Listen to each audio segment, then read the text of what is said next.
Let the heavens and hell rain down from the sky. Welcome back to Thursday Night Throwdown, and I don't give a shit tonight. Bring it on, baby. Because I got something to say. I got some stuff to say tonight. Oh, yeah, you're going to feel it. You're going to feel the vibes tonight, baby. I can feel it right now. I can feel it in my soul. I can feel it in my heart. I can feel the fire rising up. I can feel the fury. I can feel the flatulence. I can feel the tasty. I can feel the nasty. I can feel the naughty. I can feel the wrong. I can feel it all. Let the music play a little longer, because I'm going to grab my drink of coffee.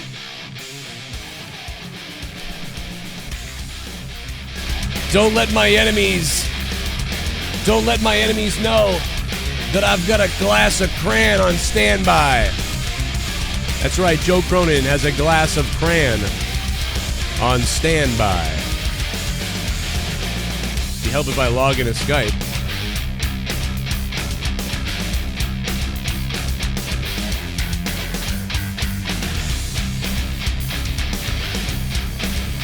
Fucking Skype logging me out like a bitch.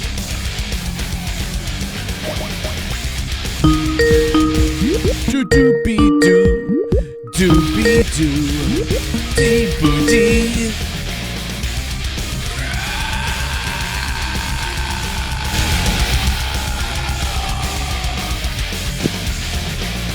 Just let that shit play. Let that shit play, baby.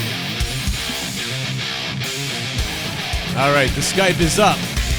The mothership is taking off into space. Liar, liar, pants on fire, Jussie Smollett, you stupid idiot.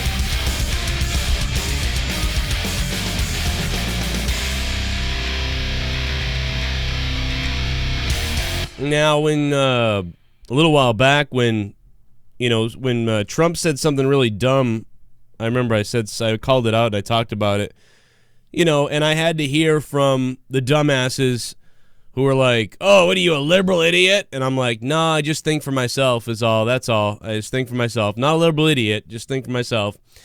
And then I said, I think this Jussie Smollett, by the way, I don't fucking trust his ass with a name like Jussie. What the fuck? Who the hell spells their name Jesse with a U, you idiot? So right away, I don't believe him. So I didn't believe him, and people called me racist. Oh, you're a racist for not believing him. You must believe the gay black man. Nope. I believe who I want to believe. I don't care if they're what the fuck color they are. Sometimes I believe shit, sometimes I don't. Doesn't matter who it is. And this guy seemed like a straight-up bullshit artist from the beginning who wanted to...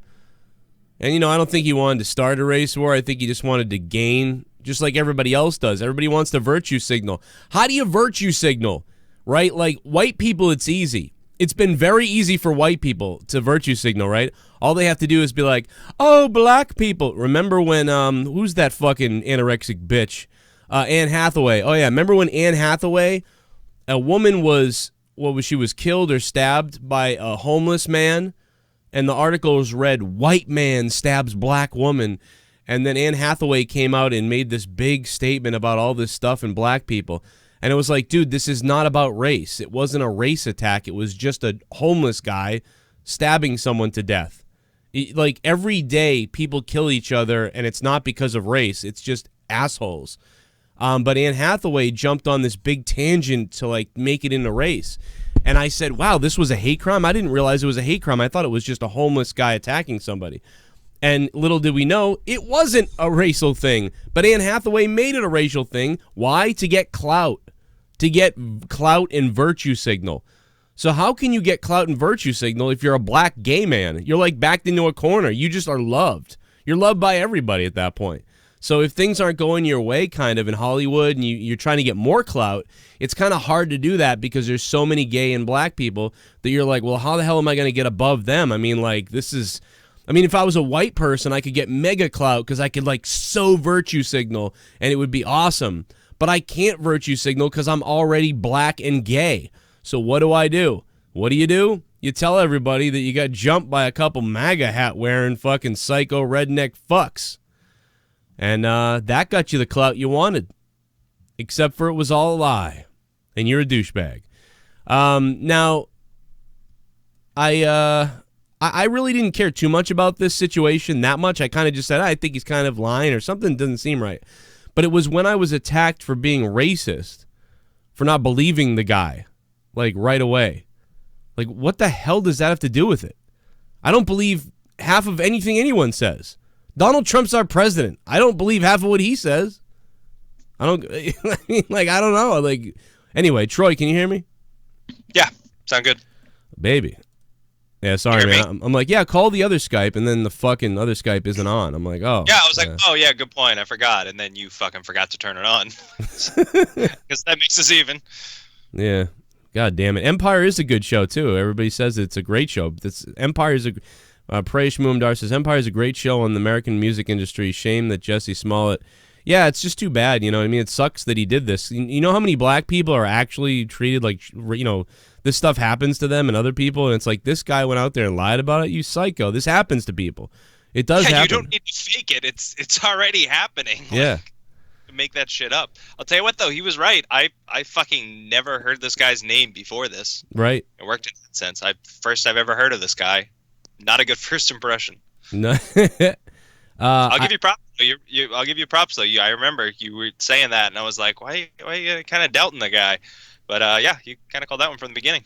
Now, a lot of right-wing people said that, too, but, you know, they would have said it even if it had happened. So Yeah, see, that's the problem, is that some people do doubt him and would just call him a liar because they're racist. Well, that's what they're doing. That's one thing I hate, is people throwing shit around like that. You can't be trying to fucking break people up and piss people off, just fucking throw names around like that.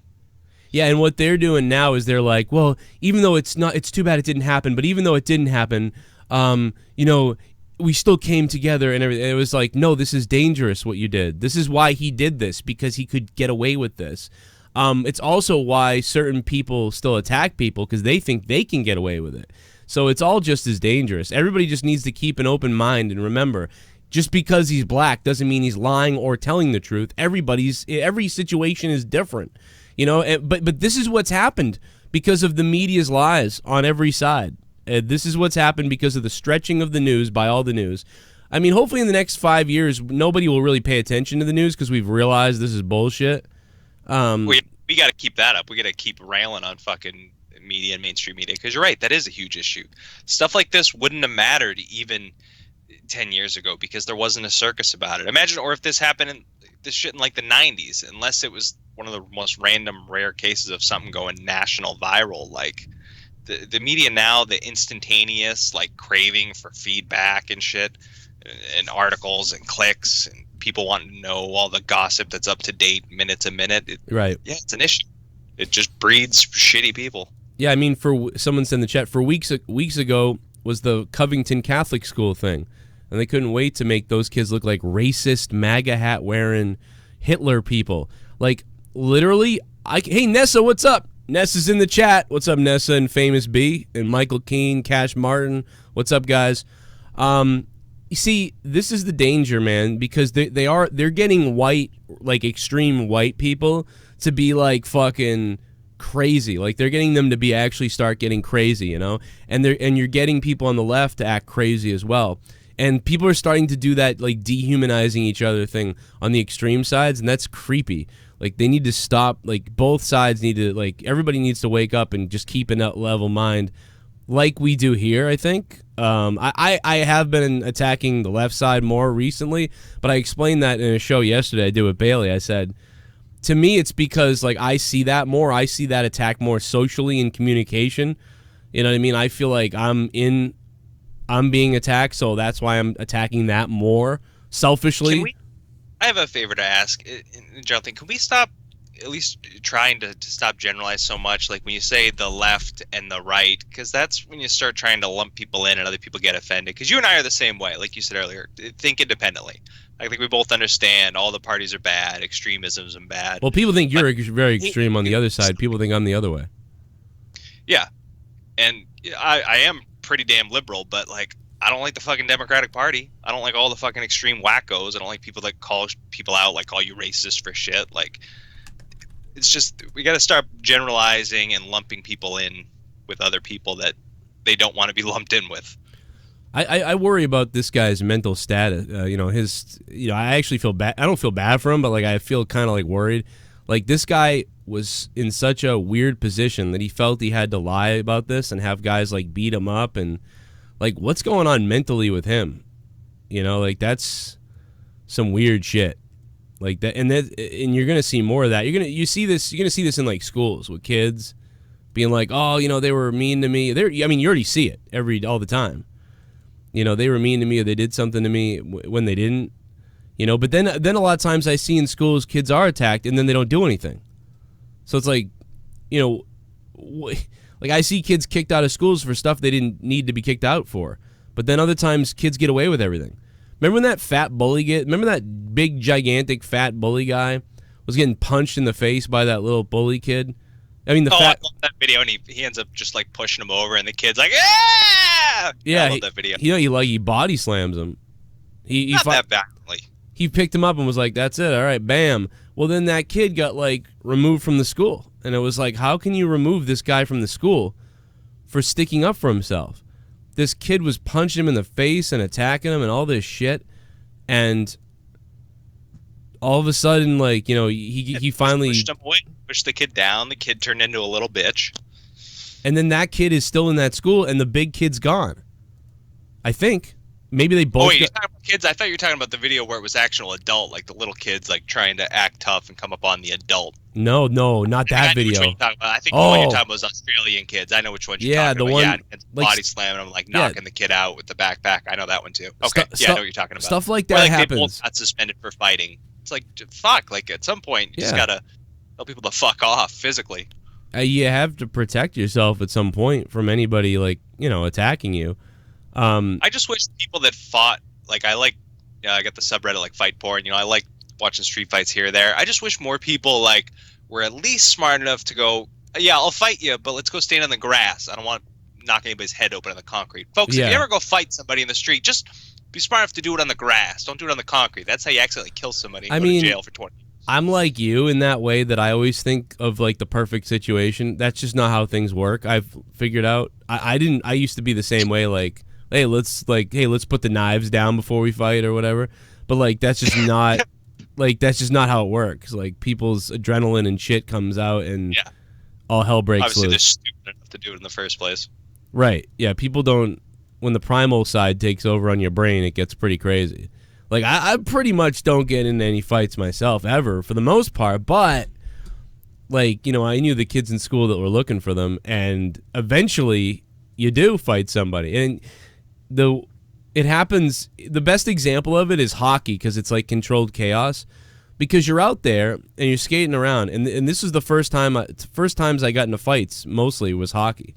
And it's like, because you're skating around and a guy skates near you and he kind of jabs you in the ribs or something, and he goes, hey, fuck you, and then he skates away, and you go, what the fuck? And the referee didn't see it, and you're telling the ref, this dude's jabbing me and shit, and the ref's like, oh, whatever, I didn't see it, I'll keep an eye on it, I guess.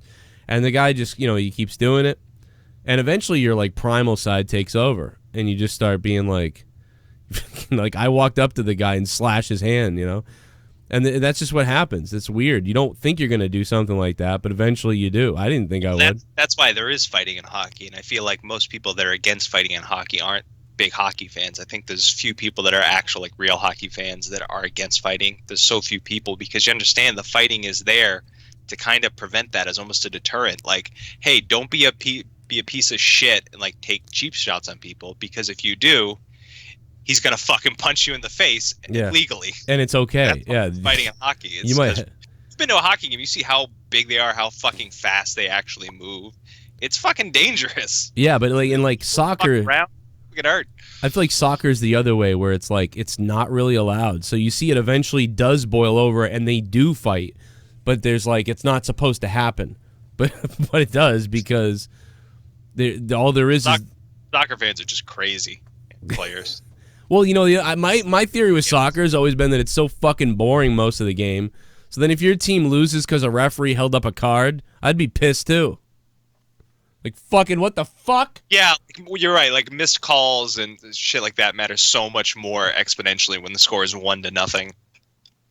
Well, it's like the fucking Sharks-Bruins games the other night. Oh my god, that was one of the worst officiated games. What was that? I've ever seen in my entire life. Did you watch that? Did you see the game? So I heard about it and then rewatched it later, and I was like, because I heard about everything that happened, so then I had to watch it. So I was like looking for everything, and I was just it was mind-numbingly bad from the get-go. From like the Bruins goal that got called back to just all the crazy bad calls, and them not like fixing the goal after it got pulled off the peg, so San Jose couldn't get a 2-0 break. Oh my god, it was just so insane. It was it made actual news, like semi-national headlines. That game, like I saw it. Shit just kept happening. Yeah, it was like one of the worst. I read it. It was like one of the worst officiated hockey games in recent years, some say. And I see the Bruins and Sharks, and I'm like, oh shit. Like I was gonna watch that game tonight, and then I was like, oh, I have to watch the whole thing now. Yeah, I actually have been going to bed at like almost a normal hour every night because I've been like lying in bed watching the Bruins game, and then I fall asleep once it's over at like 2, so I'm not up all fucking hours of the night. But they really good road trip, fucking 4 for 4 out west, fucking with the wins. Aren't they the only redeeming quality of that Sharks game was like the Bruins got fucked on the very first goal call, and then at the very end of the game we got insanely lucky, I think twice, on Sharks not getting the breakaway, and then on the Bruins goal that right at the end there with like 2 minutes left or whatever. It was a fucking ridiculous game. That's so crazy. I gotta watch that later. The not the Sharks game, the one after it or the one before it. What was the game? They haven't played a game after it, but the game before it, what was that? No, they did. They played. Okay, it's that one. I missed that one. It was Anaheim last night or L.A.? Where did they finish? I don't remember. Yeah, I don't know. Ottawa or Anaheim? I don't remember. That's a hell of a difference. Yeah, they were out west. It was the 4 West teams. It was Anaheim, San Jose, Vegas. No, they were in Vegas yesterday. Man, I'd love to. I want to be at a soccer game where there's like a soccer riot. If I got Revolution, well, we're not going to be a riot there. I was going to say just soccer game. Revs tickets are pretty cheap, but yeah, you know what we need to do is we need to go down to Foxborough. I mean, now I live 3 minutes away, and just start a riot. Like, just start screaming and flipping out and just trying to like get some kind of chaos. Like, it's not enough people. They don't even fill that place up. No, it's like quarter filled. Yeah, and it's all people from like fucking Revere. But my roommate was telling me a couple times he's gone in the full on like I forget what their fan club's name is, but he sat in that section at the end. And he's like, people bring full on even to the Revs games like banners and like flare guns and shit. Like he was like, yeah, the guy that was sitting next to wasn't with us at one point at the game, like right near the end, just pulled a flare gun out of his coat and shot it off. I was like, what the fuck? Like, so I guess even American soccer, they're still a little crazy. Yeah, it can get weird at any sporting event. You never know what the hell some crazy bastard's gonna do. Let me just. Amazing shit doesn't happen more often. Like, just crazy people. Like I always think about that, especially with like the NBA. Like when you could just run 10 feet onto the court and punch somebody. Like, crazy people don't ever just do shit at sports games. I mean, obviously there's a lot of times metal detectors and shit, so you can't get weapons in, but just go crazy and try to stab people with a porcelain knife at a game. That kind of shit never happens. Yeah, or just whatever, like run around with like a full pizza, throwing it at the players. Yeah, just something crazy. Yeah, just exactly. That's why the hell doesn't that happen? Remember the Red Sox guy when he threw the pizza at that other fan? That was fucking hilarious. Oh, yeah. They played that. Nesson did like a special on that last year because it was like the 15th anniversary or something. Like there was a whole like analysis and shit on it. And it's for no reason. The guy just pegs a random dude with a piece of pizza for like almost no reason. It was like the guy was having so much fun at the game. He was like, and now he thought he would get away with it because it was like chaos happening at the time, you know, because the ball was over there and everybody was like, oh, I'm trying to get the ball. And so then he was like, I'll just throw this pizza. I guess that's what it is. Let me see if this donation works. Beer, you've got a new subscriber. Can you hear these? Yeah. Oh, Princess Brooke, what's up? Thanks for subbing to the channel. How you doing? Somebody who came from the Joe Cronin Show channel. I know I shouted out the other day. And Drew, I'm going to take your call in a minute, man, if I can put you on too, and maybe a couple other people who wanted to call in. Mr. Dave Rose called in. And Shit, Drew, Mom. and who knows? Smollett was so stupid he paid the assaulters with a check. That's the same way Jerry Springer got caught paying for hookers. Maybe he'll win an Emmy for his performance on Good Morning America. ABELsalas Jr. ABELsalas Jr., thanks for the $5, man. Welcome back to Throwdown. We took a week off because I was dead. I was sick. I was dead. Fucking dead. Yeah, he'll probably cry, and who knows. You can't believe any of these people in Hollywood. I don't believe any of these people. I'm starting to realize that these are all sick fucking psychos. And you know what tells you, you know what makes it, what puts the cherry on top of being sick is right now, Disney is like trying to pull out like their ads off YouTube and start this big campaign against YouTube because like pedo comments in YouTube videos or something. So because of pedo comments on YouTube, Disney's like, oh, the YouTube's terrible. But I've told you guys for years that that Disney was mad at YouTube because they wanted this to stop because they can't own it the way they want to own it, like they do. I mean, the top people in Disney, man, all rich Jews. They're so, they're like, oh, we're so persecuted. You're fucking own everybody. And you know what? They're coming on there like, oh no, there's pedo comments. And it's like, yeah, it's gross, but it's like, who the hell knows who it is and whatever the hell. You're literally harboring pedos in the place you work. Like Hollywood and Disney is full of kid fucking. And these people are pretending to be upset about comments. It's a lie.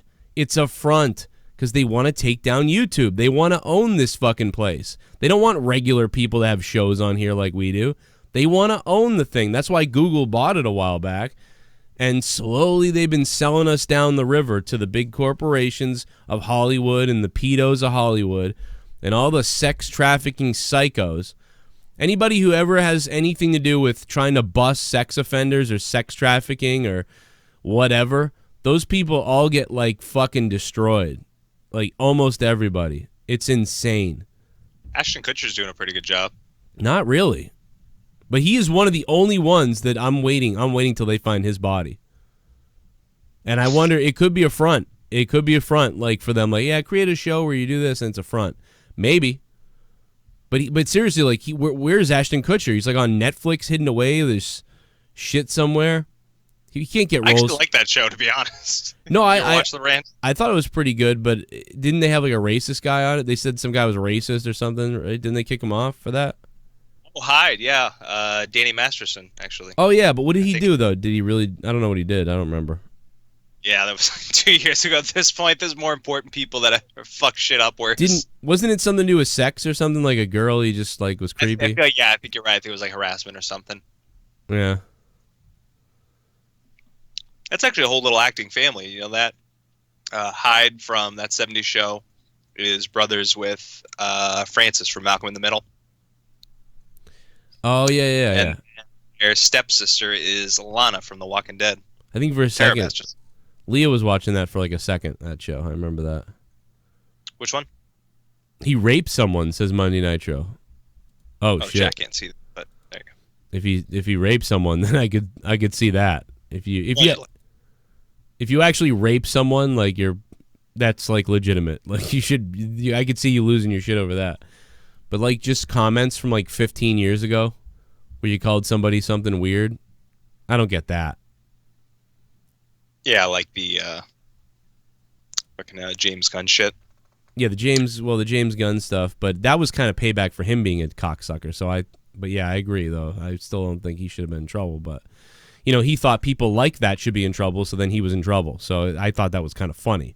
But it ruined movies for people and ruined people's fucking lives and stuff. It's 3. Right? But now Suicide Squad will be better. Yeah. It's doing what seems to be actually a reboot, they say now. That's like a soft reboot / partial sequel.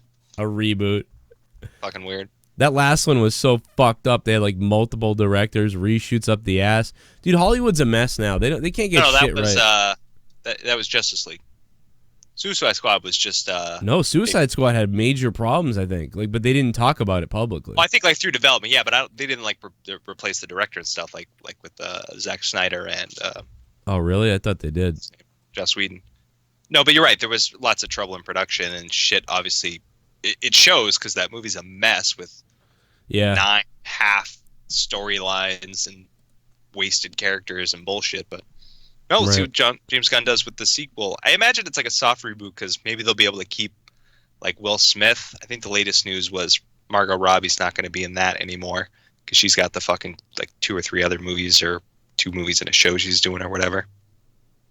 Yeah, Squad had reshoots too. Yeah, it still sucks. Yeah, it still probably would have sucked. I mean, I think that you're right. I think the big reshoots they did. I mean, every movie does reshoots, but they like almost reshot the whole third act or something, like the big fight at the end. I think that. Yeah, I think you're right about that. It's almost like it because how the movie unravels the more you go through it. Like it starts out like, okay, I get what's going on, I think, and then as it goes on, it just gets fucking more fucked up. Like what are they doing here? But yeah, I remember that. By the way, Drew, I think I added Drew. Did I add you, Drew? Is he here? No, fucking let me try it again. My bad, Drew. I didn't call Tommy tonight. Infinity War. I'd say Infinity War. Infinity was more fun. I mean, Infinity War is not a standalone movie. Aquaman's a standalone movie. If you haven't seen all the other Marvel shit and then go see Infinity War, Infinity War is like just a climax. Infinity War is almost just like a climax and one big battle scene for the whole rest of the fucking universe. Aquaman was a decent standalone though. I didn't think it was that bad.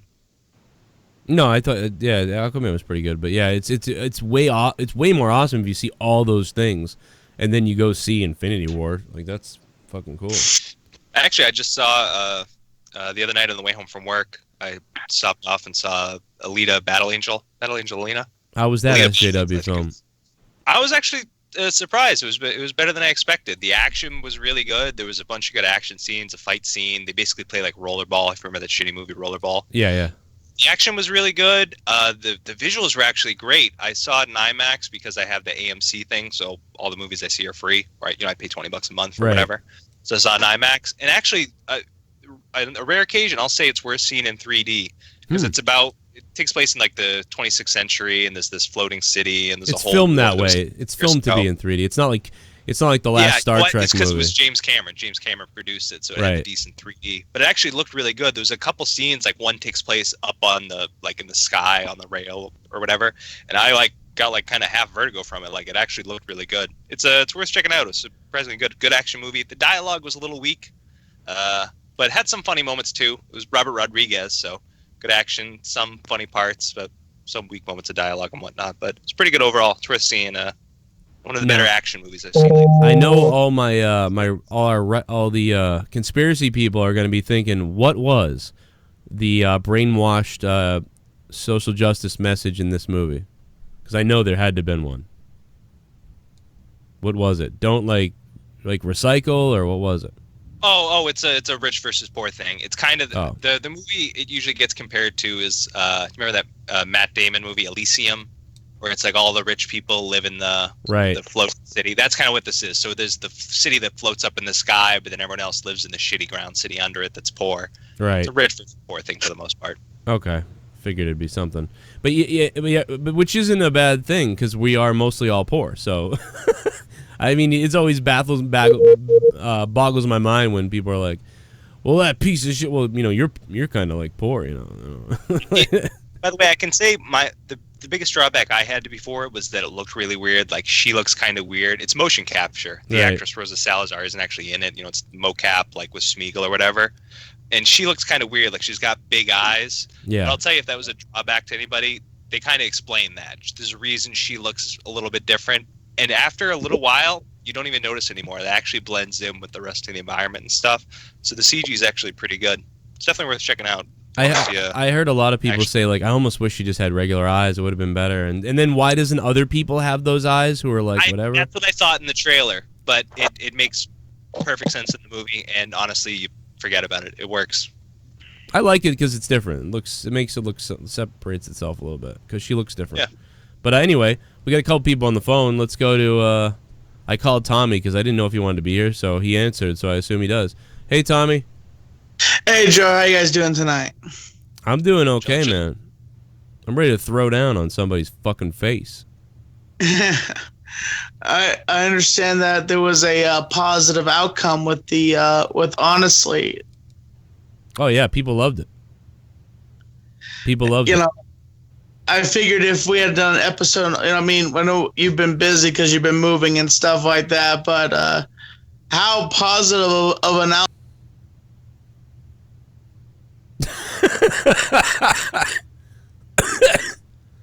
Tommy, you there? You lost Tommy.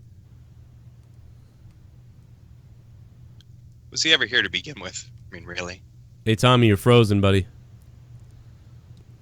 Tommy was about to make some big statement, and just froze. He's gone. Next thing Sorry you know, he's about dead. that. I had to put my phone on airplane mode Oh, okay. Yeah, who? to avoid phone calls while I'm on my phone. Well, that's the right thing to do, man.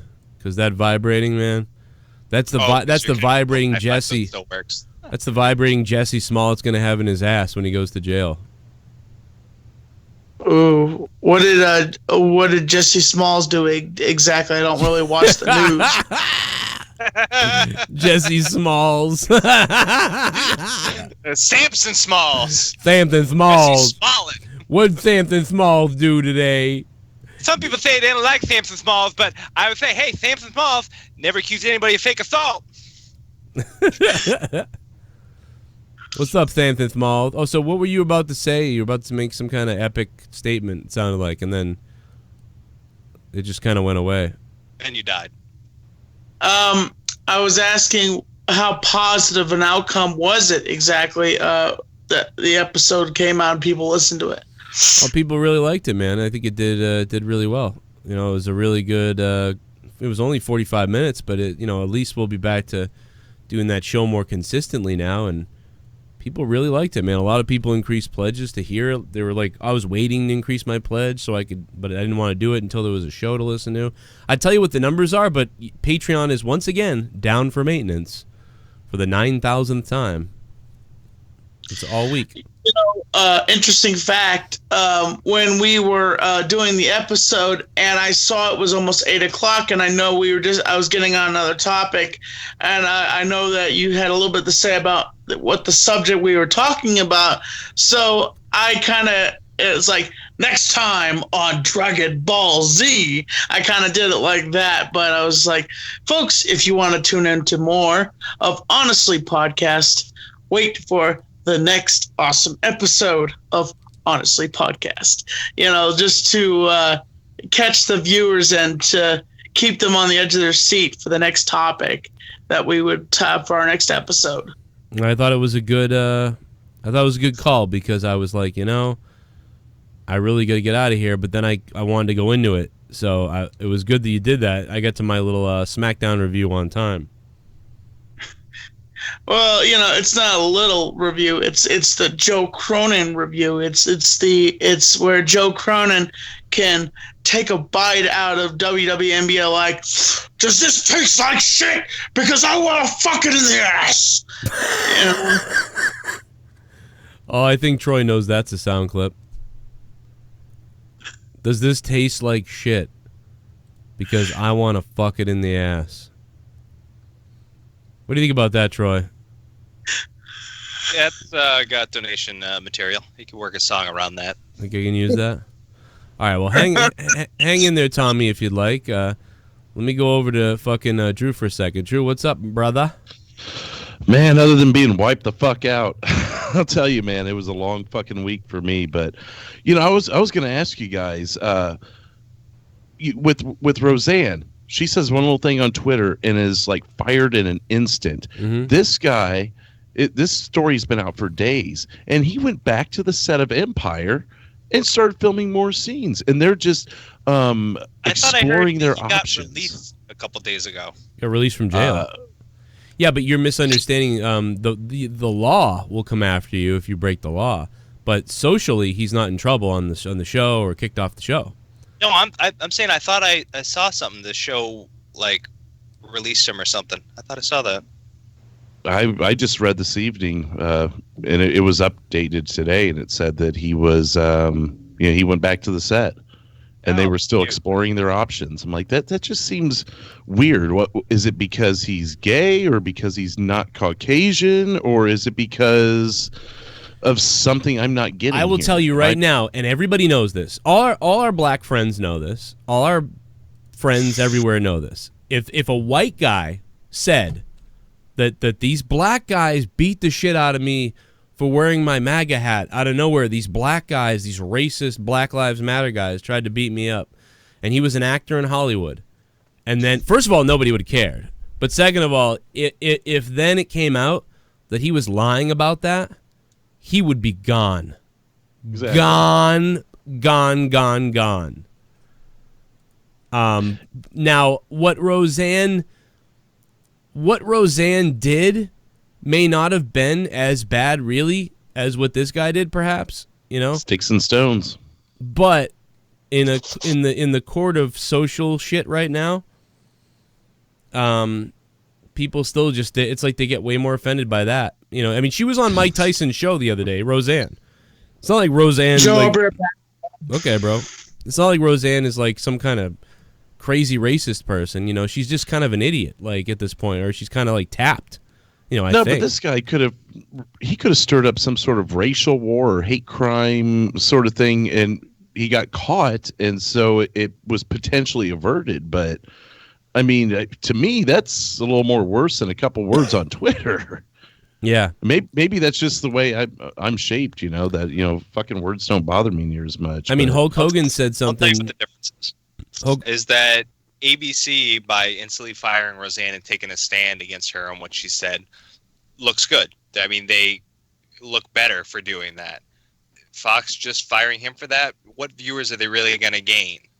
Like, they would piss off his supporters, which are probably people that are already watching the show and viewers. Are they going to gain a bunch of Trump fans that would be like, good, they fired him. Now I'm going to start watching Yeah, but that doesn't Empire. work. No, that doesn't work. That doesn't work. 100% of what That does not work. Roseanne was the most watched thing on TV in forever. And they were like, let's fire Roseanne.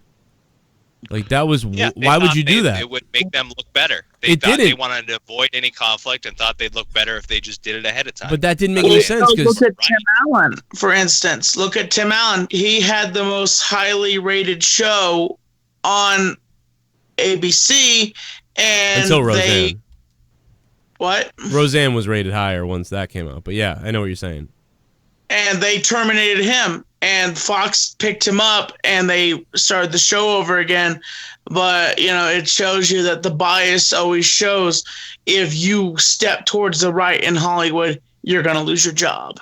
Fox has historically been kind of in the edgier channel, like especially back when we were kids. The Simpsons, Married with Children. It is true that Fox doesn't give a shit about any. Like they're like whatever. Like Fox is like what we all know and love. Like they're like, all right, this guy lied about whatever. Well, the court will deal with him. Like we don't give a shit. Tim Allen said this or that. Well, we don't give a shit. We'll take them. And they would even have taken on Roseanne, but they can't take on Roseanne because the whole Roseanne cast turned on Roseanne, and she hates them all now because they're all assholes. So, I mean, like, I wouldn't want to work with those people ever again. You all turn your back on me, go fucking die. I thought John Goodman didn't turn his back on her. I thought he was kind of like on the fence about her. Like I was. He did those episodes without her. He turned his back on her. Connor, that's how I see it. Turning back on somebody, he's probably under contract. Period. Fuck you. I was under contract to do a show with Roseanne. Where's she? I ain't gonna be here. I would ally himself with Roseanne versus his job. What's he gonna gain by that show to ally himself with Roseanne? What's he gonna gain? I don't know. Well, you know what? I don't know. I don't know if you just. I don't think you ever think this way. I actually like have like values for people. Like if I'm on the set and you do this to my friend, I don't just throw them under the bus for my contract. Sue me, motherfucker. I'm not doing the show without Roseanne. But you're like, he's got nothing to gain. Like that's some sick shit. Like that's the same thing as like, fuck. There was an example in my head. Now it's gone. Oh, God damn it. It's the same example as, like, just letting people get thrown under the bus. It's like, no, I'm not going to let someone get thrown under the bus, even if I can't gain. Who cares what I can gain? I'm not doing this fucking show without Roseanne. And they're all like, oh. In the sense of the business decisions more, but for John Goodman, that side of aspect, well, there's more to it than that. It's more than just Roseanne versus the Fox executives. It's Roseanne versus all the other cast, all the crew, wanting them to keep their jobs, wanting to keep the show going for them or the fans or stuff like that. It's not just like, I'm pretty sure John Goodman isn't like best friends with Roseanne. I don't think they're hanging out on days off, you know? Didn't they have kind of a rocky relationship though while filming the original run of the series? I would imagine so. Does anyone not have a rocky relationship with Roseanne? Yeah, we're like, Roseanne creates chaos. That's why it's like when she gets fired, it's like, well, you knew she was going to do this, like on Twitter, like she was going to say something in this day and age. She'd been saying stuff on Twitter. Why don't you just be like, Roseanne's Twitter's her Twitter. She says crazy shit. I don't know. We're doing a show with her though, and whatever, and then just leave it at that. Like, but nope, they had to be like, this is our chance to lose 11 million viewers. Joe, I just want to say there's a certain person in your audience that I want to throw off a cliff right now. Who's that? Which one? Oh, that's Young Ashtray. Young Ashtray? Yeah, he won't leave me alone. Oh, yeah, he won't leave anybody alone, dude. He keeps calling me, probably calling you, calling everybody. That's what they do, dude. Then he does a stream every second or makes a comment about, oh, they won't leave me alone. Yeah, it's like, yeah, he hasn't been on this show in forever, so he won't leave me alone. That's what they do, man. This is what they fucking do. On that dumbass show, that's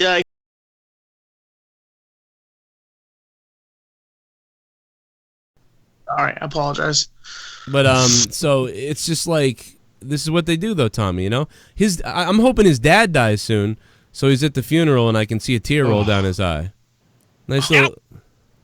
Just a little tear rolls down his eye. As old Pappy's gone, now you're you're living in the street, and then you're blowing some big fat hairy guy. And now that would have never been said had you just left all my friends and me alone. But nope, you couldn't do it. So now it had to be said. But now I'll be the bully, right? I'll be the bully, won't I? Oh, just go away. That's all you gotta do. Just go away. Don't want to be talked about? Oh no, someone said your name. Well, you want everybody to say your name. So now I'm telling you that I hope your fucking father gets hit by a bus. I feel bad for you. And fucking your mother raised a jackass. How about that, you faggot? And everybody else is a faggot too, you know what I mean? Everyone is such a clout-chasing scumbag in this fucking community of people. I don't talk to anybody. Like, people keep saying all this stuff. It's like, I don't talk to nobody almost. I don't trust a fucking soul. I'm on the phone with most of the people I trust. I don't talk to people. I just don't, because everyone is so full of shit. You wouldn't believe this shit. Like, if you start getting in with people, like what they talk about people behind the backs and everything, I have heard some shit about people that you wouldn't even believe. And some stuff you would believe, because lots of people have played clips of things that people have said. And you're like, wow, I wouldn't have believed that had I not heard that clip. Well, I've got clips, that they're insane that I've heard. But I don't even care, because I don't talk to anybody. Because I just don't care. But that's what happens. They won't leave it alone. They don't want to leave it alone. They want to keep going. Just like, this other person that's reaching out to me like, oh, let's bury the hatchet and everything. It's like, dude, I don't even give a fuck about you. There's nothing to bury. You're a scumbag. Your fucking family's scumbags. You sit around making alt accounts all over the place, meanwhile talking about how great your life is and stuff like that. How great is your life if you have to make 1 million alt accounts and just follow people on Twitter and get people's Twitters fucked up? Then you got to whore your fucking wife around. Like drag your wife around like, hey, who wants to smell my wife's pussy so we can get a viewer? You know what I mean? Like, imagine that. Like, imagine me having to fucking drag Leah around like, hey, who wants to smell Leah's pussy so we can get 5 viewers or something? Like, what the fuck, dude? Get the fucking weird people. I'll fucking tell you that, man. Just put them in the preview thumbnail like everyone else. Yeah, I mean, sometimes I do, because, like, but it's just like, yeah, I mean, I've seen some next level horrage going on from lots of people. It's fucking weird, dude. Like, you can't even believe it. It's so weird. It's like, that, it can't be real. Like, this can't be real that you guys act like this. This can't be real that you're going around doing this stuff to people. Anyway, and it's not and it has nothing to do with JD. JD's just a fucking quiet little midget who's upset at everything. And that's it. Well, there's my rant. You got it. You wanted it. You got it. There'll be more later if you'd like. Let me turn the donations back because I think people are saying shit. Shit bomb. Right. Joe, are you ready for Monetize This tomorrow? Yes. I think we will see the first $5,000 donation tomorrow. I have a gut feeling. What? Also, on top of that, Tommy and Justin Bailey will bury the hatchet. And Wow. Ken will confess that he is black. Malibu Al, thank you for the $5, man. Tomorrow night is episode 200 of Monetize This. Man, I gotta tell you, Ryback, is he talking about me? Ryback, get out of the chat, you fuck. Why didn't I Dude. hear that donation? Yeah, we don't have audio anymore. Oh, okay. I'll have to shut you guys down to do that. Hold on a minute. Let me add Dave Rose, call back in like 10 minutes and I'll add you, man. Let me get this audio situation squared away. Let me mute you guys. Just make sure you guys talk to each other for a second. That always helps. You piece of shit. So as far as everybody else goes, while they're talking and I'm trying to get the sounds to trigger. Let's beast with Recon, bruh. $5,000 donation. I don't believe that's going to happen. I really don't. I think the most that's ever been donated at once was like 3,500 or something. I think it was Himmelfarb for sure. I just can't believe that that's even possible. 5,000, that is not going to happen. I'd be happy. It'd be a miracle if we made $5,000 total. Like, I mean, but my God, fucking $5,000 in one donation. That's not possible. That is not going to happen. You know, that'd be insane. Like, I mean, that would be, I don't know what. I'd probably run through a wall in my house. It probably wouldn't be real, is what it would be if it did happen. Gooner Chiefs fan, what's up, Gooner? Thank you for the $2, Gooner Chiefs fan. Thank you guys. What's up? I do have the donations on. It's Throwdown's back. I was wondering what was going to happen with the layoff. You know, we took a couple weeks off because of all me being sick and the whole family was sick and setting up for Monetize This last week, and that didn't happen. And I was kind of pissed about that because now Monetize This it's going to be weird. I am going to the store to buy a lot of goofy shit tomorrow, though, so hopefully that works out. Hey, can you guys hear these yet? Yeah, you're good. Yeah, they're good. The second you Oh, really? See, there it turn is. down the second account, though. There's an echo. Oh. Why did Tommy just laugh at that? Because the way you said "yay," you had so much enthusiasms with that. You know, you're like "yay," and then you kind of stopped. That made me laugh. It was like, I don't have a second account turned on, Troy. I know. I realized that after I said it. Oh, okay. I was like, what the fuck are you talking about? Weird echo anyway. Actually, when we were muted, we were talking, and somebody mentioned the biggest donations. Do you remember that one night where there was like some random guy? I'm pretty sure he said it was the first time he ever watched the show. He just randomly found it on YouTube, but then ended up giving us like $3,000 in one night. He dropped like $100 and then like 500, then 500 and like 2,000 or something crazy. Oh my God, you're right. I do remember that now. Holy shit! Yeah, that was nuts. Please keep Dave Rose off the show. Please keep Dave Rose off the show. Oh, Joe Compton, thanks, man. I'm keeping Dave Rose out of the chat, patrolling all the stupid shit he's saying. Really? Well, we'll probably. Well, I'll tell you what. We will take Dave Rose's call at some point and hear from him and be like, you know, what's up? I will say. Dave Rose, personally, when I say this, Dave Rose minus donations. Don't take that personally, man. Well, I mean, there hasn't been a lot this episode so far. I don't think we're losing anything by taking his call. But Joe Compton, thank you for the donation, man. I appreciate that. People have been calling. I will take phone calls right now.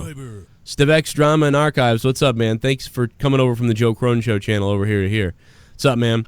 How long ago was that random dude that donated? I'm having a hard time remembering that. I don't remember. It was years ago, I think. Really? Yeah. Wasn't it years ago, I try as Troy? often as possible to make it clear I am no JCS historian. All right, I have no fucking clue of any timeline when anything happened, what happened on what show. Well, every time you guys are like, "Hey, what was that time he said that thing about the guy?" And you're like, "Oh, that was 74." Well, no, but I was fuck? thinking How like, do you know that? Yeah, I have no idea. weeks, months, years is what I was kind of looking for. Oh, it was episode 74, and then we brought it back up a couple months later on 92. Plus 121, we talked about it when we replayed this. How the fuck do you people know this shit? I don't even know how many episodes I've been on. I do a lot of traveling. I've got a lot of time behind the wheel, so I go back and listen to old shit, new shit, you know. don't like listening to stuff the first time around. It really is impressive to me when people pull it. Like they're like, "Oh, is this?" I'm like, "Really? How the hell do you know that? I can't believe that." Part of it's because I hate hearing my own voice because it's so much higher than I hear it in my own head. When I go back and listen to old things, it's like before I start calling in and being on shows. I'm completely honest. I can't stand my own fucking voice. So I get it, everybody out there. I'm a fucking Drew Quill, all right? By the way, I also want to mention on Monetize This 200, we are going to have the anti-purge. Okay, this is going to be the anti-purge. That means everybody who's ever been blocked, this is a big announcement, everybody who's ever been blocked on the YouTube channel, the YouTube chat, is going to be unblocked. It's going to be an anti-purge. It's going to be insane. It could be dangerous, to be honest. The wrenches are going to earn their money that week. That's going to be fun. Who knows what the fuck's going to happen? I don't know. Hey, let's go to the call. Speaking of unknown, here's an unknown wrenches caller. are getting paid? Yeah, you're getting paid. Yeah, maybe. Could be a good show.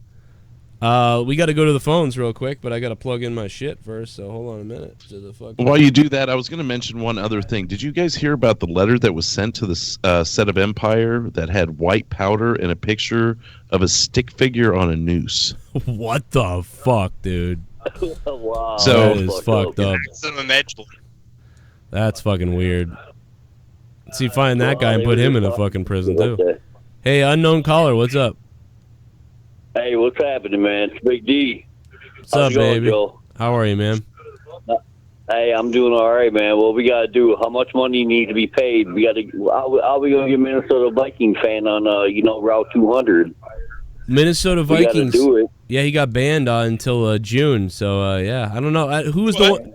I missed that one. Somebody find out who the person was who banned him, like with the amount of money. Tommy. I thought it was the bear. The bear? Yeah, I think you dropped $200 for the quarters, Tommy. You had him banned like 15 minutes after the thing came up. You had him banned off. What did you say is na na na na na na na hey hey hey goodbye. Oh no, that's why Special Ed don't like you, bro. Come on, man, be real.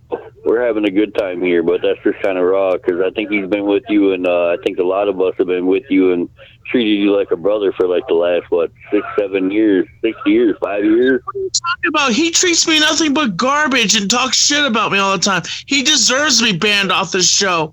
He's a piece of garbage. He deserves to be banned off this show. Hey, Tommy, he treats me like shit, man. He shits in my face every fucking time. He deserves to get fucked up and be banned off this goddamn show. Okay, don't take that all on me now. And fucking stupid fucking show. Well, damn. I don't know, but when you keep fucking shit in front of somebody's face, apparently they're going to do something to go around it because, you won't allow him on your show, you won't allow him on his show. Come on, man. You guys should be better than that. I thought you were better than that. You're the one talking on TV that, hey, you're the one blowing up quarters out of your ass and shit. Don't nobody say that kind of stuff. Come on, man. Bro. Well, maybe we can get him unbanned. If you find the guy who banned Minnesota Vikings and you can get him to say okay or a donation amount to unblock Minnesota, I'll go with that. I still maintain Minnesota Vikings fan is a time-displaced future version of Tommy that's come back to try to right his previous wrongs. Well, he's not really doing a good job, I don't think. Like the Futurama movie, whichever one that is. I mean, spoiler. I like Minnesota. I do like him. He got it was a goof, you know what I mean? It was a fucking gimmick that he got banned. I like Minnesota. Make sure you guys call from your Skype names. I've got Skype open again. So if you want to talk, why the... Oh, I know who that is. Never mind.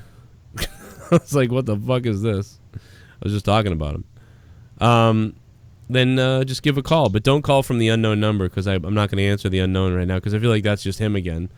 He's going to call you and say this and that about you, Tommy. What the fuck, Tommy? That made no sense. He yelled at you for something, but then he went into something about quarters. He was... I mean, I know that you put quarters in your ass and you said that on Throwdown, but... For some reason you decided to do that. Like, Like the next thing, Tommy, you're gonna do is you're gonna be like, oh, God, I do gotta say, one of my uncles is a convicted racist. Like he's like what? Don't say that. He's getting doxxed. No, never say that, Joe. I know, but I mean, it's just like I feel like that's something that could happen. Just because you've been convicted of a hate crime doesn't mean you're a bad guy deep down. That's sick. Anyway, now here he is, the man that I'll be doing a podcast with someday if I ever get my shit together. Dave Rose is on the phone. Hey. Jesus Christ, fucking trying to get into your fucking calls here is fucking more difficult than dealing with a DMV line. Like, you took Tommy's call before mine, and you took Drew's call before mine. Like, I mean, what the fuck? No offense, Drew. Well, you know what happened is, Tommy. You know what happened is I auto called them because we were in a call together before, so it was easy. And then I was like, I should have added you so you didn't have to call on this one. Your balls. Well, he called me. I didn't call him. Yeah, no, I just said that, Tommy.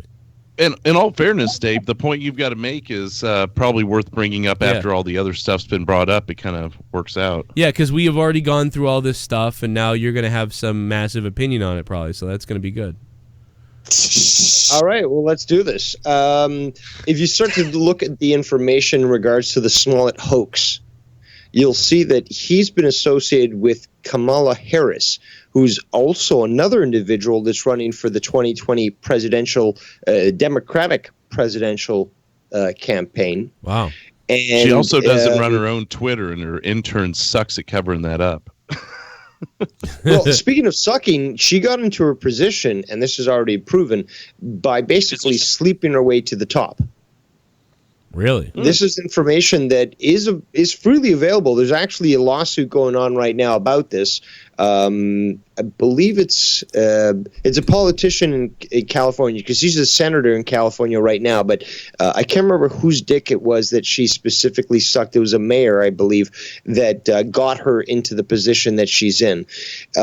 This woman is very duplicitous, and she's been actually photographed with Jussie Smollett multiple times at these activism rallies and stuff. Smollett actually finally decided to surrender his phone to the police only after he redacted a bunch of information. He deleted a ton of information on the phone. Right. Now, the police have come out and publicly said this, but there's a lot more that they're not saying that is still available if you dig deep enough. There is communication between him and Kamala Harris. There was apparently a push from Kamala Harris to get Smollett to create this hoax so that they would basically allow her, because she was pushing for a anti-lynching bill. Now, there's nothing wrong with that. I mean, like, on the surface, like, obviously, you don't want people lynching people, like, but we have laws already about that. That being said, okay, well, it's not bad to, like, focus on people that want to lynch others. Like, that's not a good thing. So, like, it's not bad on the surface. But when you start to dig deep, the actual wording, and this is the problem here with the laws, the wording of the legislation is just basically anybody that's just forming in a group that is protesting X. So they make it so vague that you can arrest anybody. So she was trying to push this law, and supposedly the communication between them, allegedly I should say, pushed him to create this hoax. Now, he initially, on the 28th, communicated with her, and this is when she pushed her anti-lynching bill. On the 29th is when the initial letter that was sent to the Empire production company, there was like a hoax letter saying, like, there's a white powder in the envelope, and they were like, oh, you're going to die, this and that, like, N-word, blah, blah, blah. Okay. So that didn't garner the attention that that he wanted. They hoped, the cops actually came out and talked about this. So what he had to do was he ended up doing this hoax with this attack. And unfortunately, this guy didn't plan properly. The camera that he wanted to be in front of so that they could film this attack was actually pointing the opposite way. I mean, like, please. I mean, I'm so tired of all these hoax crimes that aren't at least committed with some sort of pride in the work that you do. Like, I want to see a good hoax. Like, I want to see if you're going to do it right. Two big can I jump in guys. for just a second? Yeah. Jump in for just a second here. So, Dave, what does a senator in California and an actor in Chicago, how is this collusion going to fit her narrative? Well, the narrative that she needs fit is that there's this massive amount of racism against black people from all these MAGA hat-wearing individuals, specifically Trump supporters. So therefore, we have to enact laws that are just going to basically classify anyone that wears a red cap as a neo-Nazi. Right, that's the goal. I mean, we really are there. Because everyone's getting attacked. That's how insane it is. People are getting attacked every day, and when you're like, "Why would you attack someone for the hat?" Then the other person will say, "Well, that's just the new thing. You're a Nazi, is what it is. But they're in disguise. But it's a Nazi. So you think half the country's Nazis?" People, the articles have come out and say like, in 100 years or 50 years, the MAGA hat is going to be viewed as the new white hood. Yeah. Are you fucking kidding me? Like the mental gymnastics that these individuals are pushing is just beyond insane. Is there a problem with somebody wearing a Malcolm X shirt? I don't think so. Is it extreme maybe in the message that it's sending? It would be like if we started. But who cares? It's if you started saying if the white people started saying, like, the right-wing white people were like saying like, oh, you know, it's kind of in response to like the Black Lives Matter thing, because like a lot of white people will say that that's a terrorist group or whatever. So it's a little similar to that. Not quite though as personal, but it is, because like, you know, a lot of the white right-wing people will be like, oh, you know, that dude, you keep putting in the wrong. Oh, the right wing. The biggest racism that we've seen with the Smollett case right now has been from the left. No, I agree. Been from the Democrats. No, I know. Now, I do want to address what Troy was saying is like, and it's true. It's like we're beyond the point where if you say right and left, it's worthless. It's meaningless. Unfortunately, those that inhabit the right or the left, they don't even embody that. They're globalists. They basically want the same thing. Doesn't matter what party they are. So in that sense, I agree with Troy. And it's difficult for us to say, oh, well, liberals or Republicans, because the problem is we're already using wording that is infected with a bias. Like, we already know that these people, George Bush, Bill Clinton, fucking Obama, they're all part of the same group. Yeah, there's a George Soros parody account in the chat. I love it. Yeah, actually, he's been giving some good facts there. I'm surprised that George Soros is actually a little woke there in the chat. Exactly. Yeah. I'm surprised we have people smart enough to make a George Soros parody. That's pretty funny. Parody, Super everyday kind of comedy. My pee-pee burns. Good. Wow. APZ needs to get that looked at. APZ just said his pee-pee burns, so I'm sorry. Hey, Dave, can you still hear me? Well, that was really the only reason I was calling. It was just basically to try to... I mean, I'm just so sick of you little meth head devil worshippers. I'll be honest, I'd like to take a big bite out of your face. Chris Hemsworth as Hulk Hogan. Better than Jason Earls as Jackson Stewart on Hannah Montana. I don't even know what that means, but thank you. Luis Antonio. Alejandro, what's up, Mr. Alejandro? Joe, I looked at a young picture of Hulk Hogan. They're going to have to do some major CGI to his face, okay? Because Hogan has a strong chin, like a really strong chin, so they're going to have to do a lot of CGI to his face. I don't do a lot of CGI to his body. I mean, I don't think they care about that. Hemsworth is half the size. I don't think they care about it. It's just the idea he's Hulk Hogan. I mean, that's all they care about. I agree. He doesn't exactly look 100% like him at all. Yeah, but does the Paige in the movie look like Paige in real life? I was about to say that. She doesn't look that much like her, yeah. Right. You know what Hemsworth reminds me of?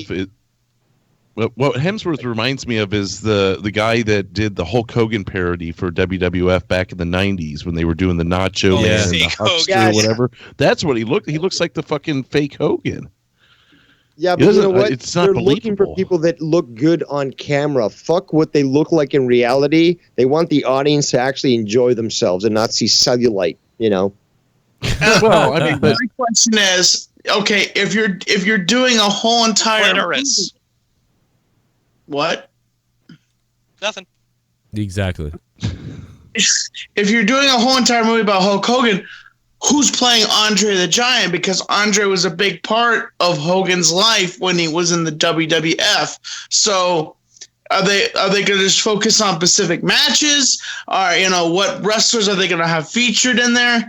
And, like, who is going to play the legendary CGI version of Andre the Giant? That's my question. You didn't hear? It's Lou Ferrigno. Lou Ferrigno. You got to be joking, right? I'm fucking around. I'm like, fuck, man. Maybe 50 years ago. 50 years ago, sure. Yeah, but throw Lou in there. They should just put Vince in a gigantic green costume and be like, "You want a peanut?" Put Vince in a bathroom and let him get raped by one of these SJWs. That's pretty hilarious, man. Yeah, I can't wait to see it. I mean, it's going to be more on story than on all the wrestling, I'm sure. That'll be like the second down, the second thing, I don't know. It won't be 100% on it. And are we going to see the scene where Hulk Hogan said that he stuck a revolver in his mouth and almost said he was going to blow his brains out? Are they going to put that part in there? After he fell from fame and lost his show and everything, and just everything was going downhill for him? Yeah, probably not. Weren't you on Out of Nowhere yesterday, Tommy? No, I was not. Oh, okay. No, I just thought that would have been better for that show than for Throwdown, but yeah. What do I know? Anything. You could throw anything down here. That's why it's called Throwdown. You could throw anything on the table and make a discussion about it. That's why it's called Throwdown. Tommy might throw up. It was Throwdown because we threw down with each other. Because we what, Roy? Nice dog. I thought it's because we threw down and fought with each other. We might. We still might. We should do a parody episode, though. We should have Throw Up. April Fools, we just talk about all horrible things. Oh, my God. Yeah, well, I mean, get Bailey on that show because, like, the amount of stuff he sent me yesterday while we were recording our shows, he's sending me his shit, his snot, like his bloody snot, his brown snot. Like, I've got photos that would make you, like, it looks like Krang from Ninja Turtles took a shit. Like, it's really fucking gross, man. Speaking of Justin Bailey, although I don't necessarily 100% agree with what Troy wrote in the comment for that recent video, Come on, there's a few things that I'd like to take Justin Bailey up on his statements, because quite honestly, my head hurt after listening to that video. It seems like everybody's head hurt after listening to it. Troy it's was like fucking the end of Billy Madison. Troy, Everybody in this Troy room is now dumber for having listened to that. Troy was really angry. No, but see, the funniest thing is that I'm not willing to go as far as Troy did to state what he did. He dehumanized us. I'm the one that's called devious. So he dehumanized us in that comment. He was like, "You basically aren't people." It's one of my few creative outlets is insults. Yeah, it was very weird. Not one Fucking example. savage. Not one example. Go ahead though. What did you take umbrage with him or whatever the saying is? I don't know. I fucking GD. Yeah, you got that right. No, you're right. You nailed that. Well, okay. What one word? Yeah. Kasich or Kasich or whatever the fuck that faggot is called. Oh yeah, the right wing guy Kasich. Yeah, Are you seriously like? I have no idea about it. I have no clue. He said that. I don't know who he is. But you fell for fucking Bernie the first time, okay? Idiot. And when he fucking had to surrender to Hillary because his wife was actually physically threatened, I've got the proof of that as well. He fucking was so mad on fucking Facebook Messenger that he didn't even want to deal with me. So and now he's fucking saying that he wants to vote for Kasich. Okay, Bailey, please do me a favor and fucking explain the economic reasons why you would vote for him. What platform is it specifically that you are supporting? And then fucking come talk to me, because I this highly is fucking doubt he's got ridiculous, economic like of Kasich, because that's one of his Kasich's weakest point as a fucking former governor from the Midwest. His stuff was more just I don't like socially Bernie, based. I kind of liked him just because he was like Bernie the most has a centrist better to the right economic until he plan pulled than assault on Kasich. abortion. That's fucking sad. What is that? Abortion? Bernie has a better economic plan than Kasich. And He's Bernie got better plans than almost does everybody. what he's doing. So Yeah, I mean, I don't know anything about Kasich. So when he said that, I was like, oh, okay. But then he said something about he's from Ohio, and then I said, well, that deletes him right there for me. Well, anything is good when you're having free college, free. Kasich was the most who's the pothead? centrist of Who's the Republican pothead that candidates. fucking wanted to become president? What'd you say, Dave? Who? Nader? No, it wasn't Nader. It was like recently though. Like he ended up like doing like this whole tongue thing to the like interviewer. Oh, Do you that guys weird remember that? dude? Yeah, that weird guy. That guy was Johnson. Who was that guy? That was I can't remember his name. Larry It Johnson. wasn't Gary Johnson, Gary was it? Johnson. Yeah, Gary Johnson. Oh, that's the who you're guy. talking- That's the type of guy that I think the fucking JB would vote for. Yeah, I almost want to vote for him after that. I was like, what the fuck, dude? He might try to bang. Like we find out he slept with Kim Jong-un and saved the world one day. I don't know. People like that seem a little more like real human being to me. That's kind of why I like Trump initially. It's like, even though he's like that fucking millionaire, big business guy, it's like, at least he's not some career politician. That's exactly how he got elected. No, he's just a shill for some lobbyists and such. Yeah, he kind of is a career. You know what though? Even though you say that about Trump, Trump kind of is a career politician. He's a career businessman. So he's not in politics, but same deal. Well, he's a better it's politician something than the regular different, at politicians. least. He hasn't spent his entire life in an office, or in the office or a office, a political office, that is. So, I don't know. Of course, it'd be better if I could just nominate my neighbor down the street who knows what the fuck he's talking about. He's owned by what? It's owned by more people. It's even worse than having. But he can't be bought with everybody. He can't be bought by lobbyists, though. I don't know, man. He's like Bob. Like, why does he have idiots in his cabinet? Just influence from, say, Jared Kushner or his daughter. I mean, the influence that Kushner, like, they should never even been allowed in 100 feet from the fucking White House. Total conflict of interest, and I don't care for your family and that you can trust them. You can't trust Kushner. That's a goddamn fact. And his daughter has, like, she's friends with fucking Chelsea Clinton. Right. You can't trust her. No, these people should not be anywhere close to the fucking White House. There should be trustable people there, and it's kind of sad that people sort of overlook this, and just ignore the fact that these people are a liability to the fucking presidency. Yeah, I mean, I think Trump is a kind of a con salesman, but that's whatever. But I don't know. Maybe there isn't a right answer for president of the United States. Doesn't matter who you put in. Why do we there. have Someone's a gonna be president? fucked in some way. I feel like we're gonna have to get rid of the presidency soon. It's like becoming Because it's too better big than of a a fucking symbol. dictator. Well, I don't want a dictator. On this recent video, dude, you were talking about like your fantasy about having no cash and like the economy. Dude, that it hurts so much. I knew that was scaring people. I knew there was I knew people were scared. I don't want that. I was just saying, yeah, that'd be great if you could do that. If it could actually work, nothing would please me more than to have a Star Trek Next Generation universe, right? Where basically money is no longer an issue, where scarcity is gone, but it doesn't work that way from where we are right now. No, we can't just wish it away. Unfortunately, no, I wasn't saying we need to do that. We can do that. I was just saying, like, if you could reset and fly to a different place, like, wouldn't it be funny if you tried to set up the world like that and just see what happens? And it probably would. Moving to Sealand. Yeah, I don't know.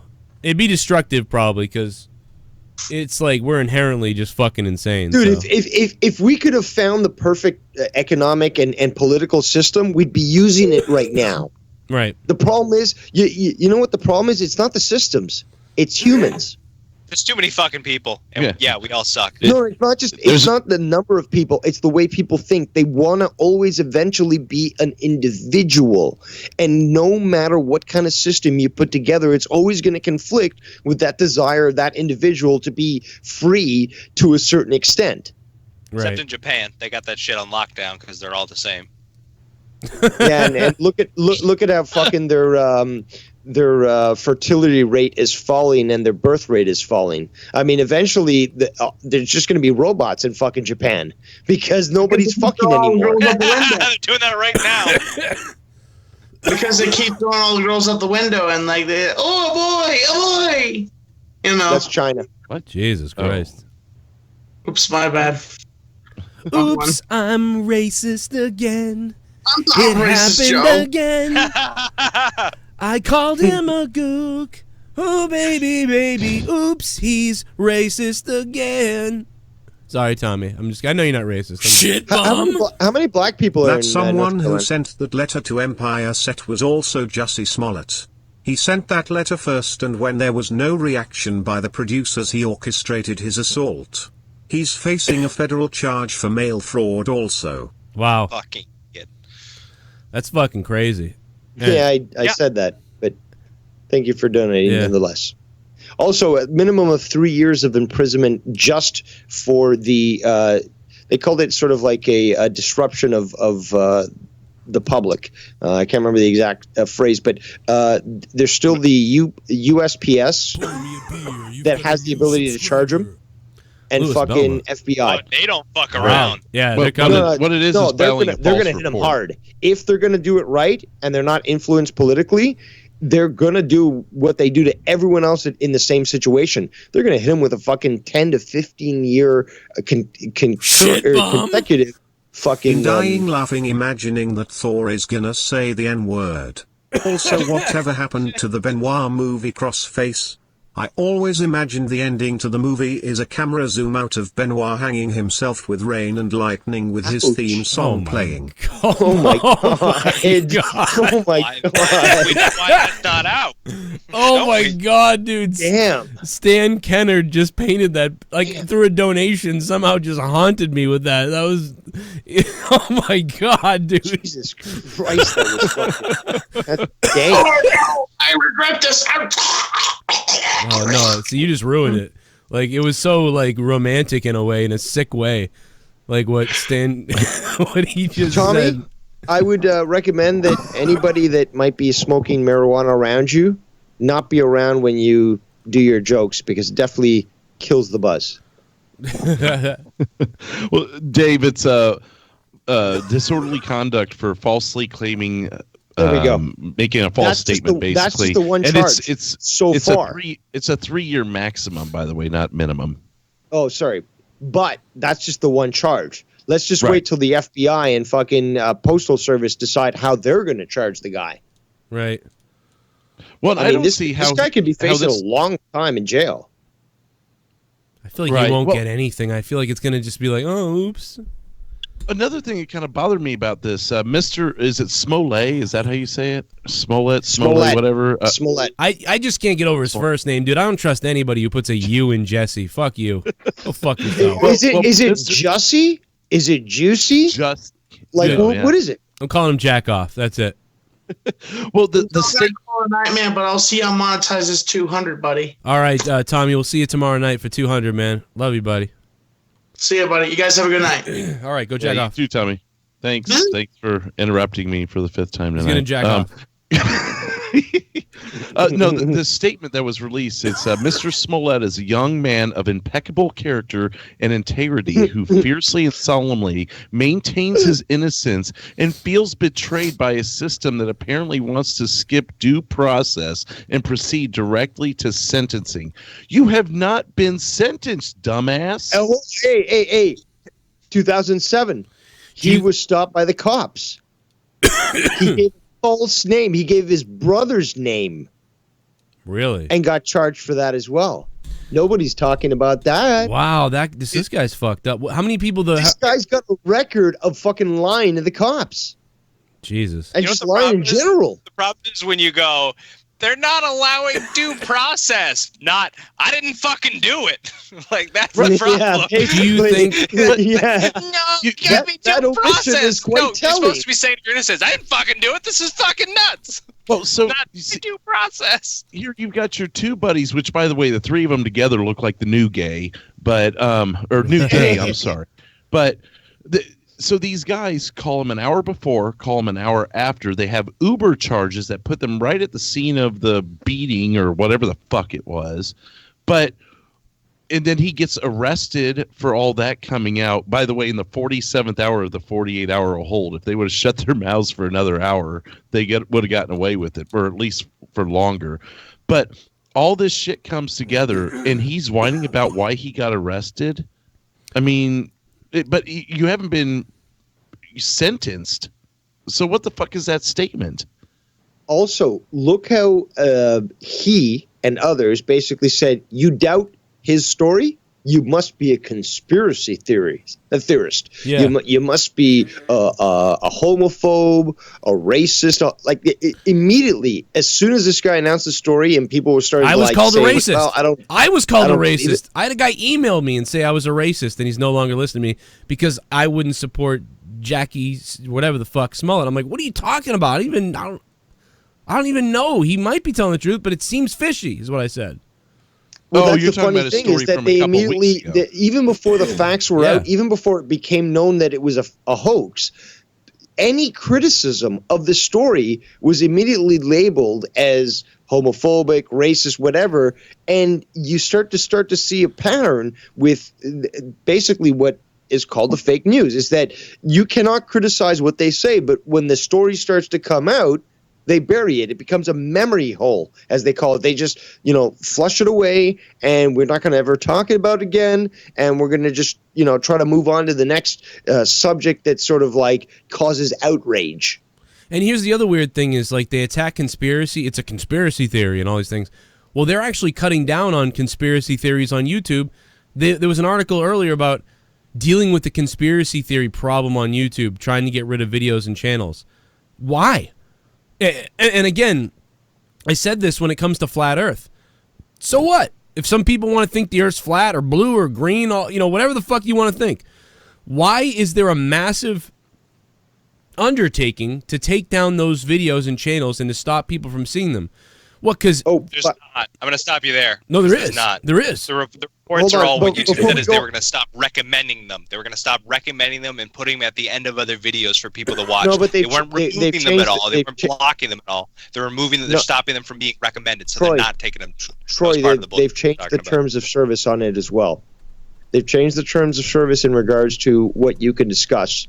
And they basically labeled it's such a broad term that it could be considered conspiracy theory if they state it or they believe it. So you could be discussing something that anybody could get struck and taken down for practically anything. All the big businesses, all their fucking end user license agreements are bullshit. That's why all the legalese is fucking bullshit around that. They could stop anybody at any time for anything.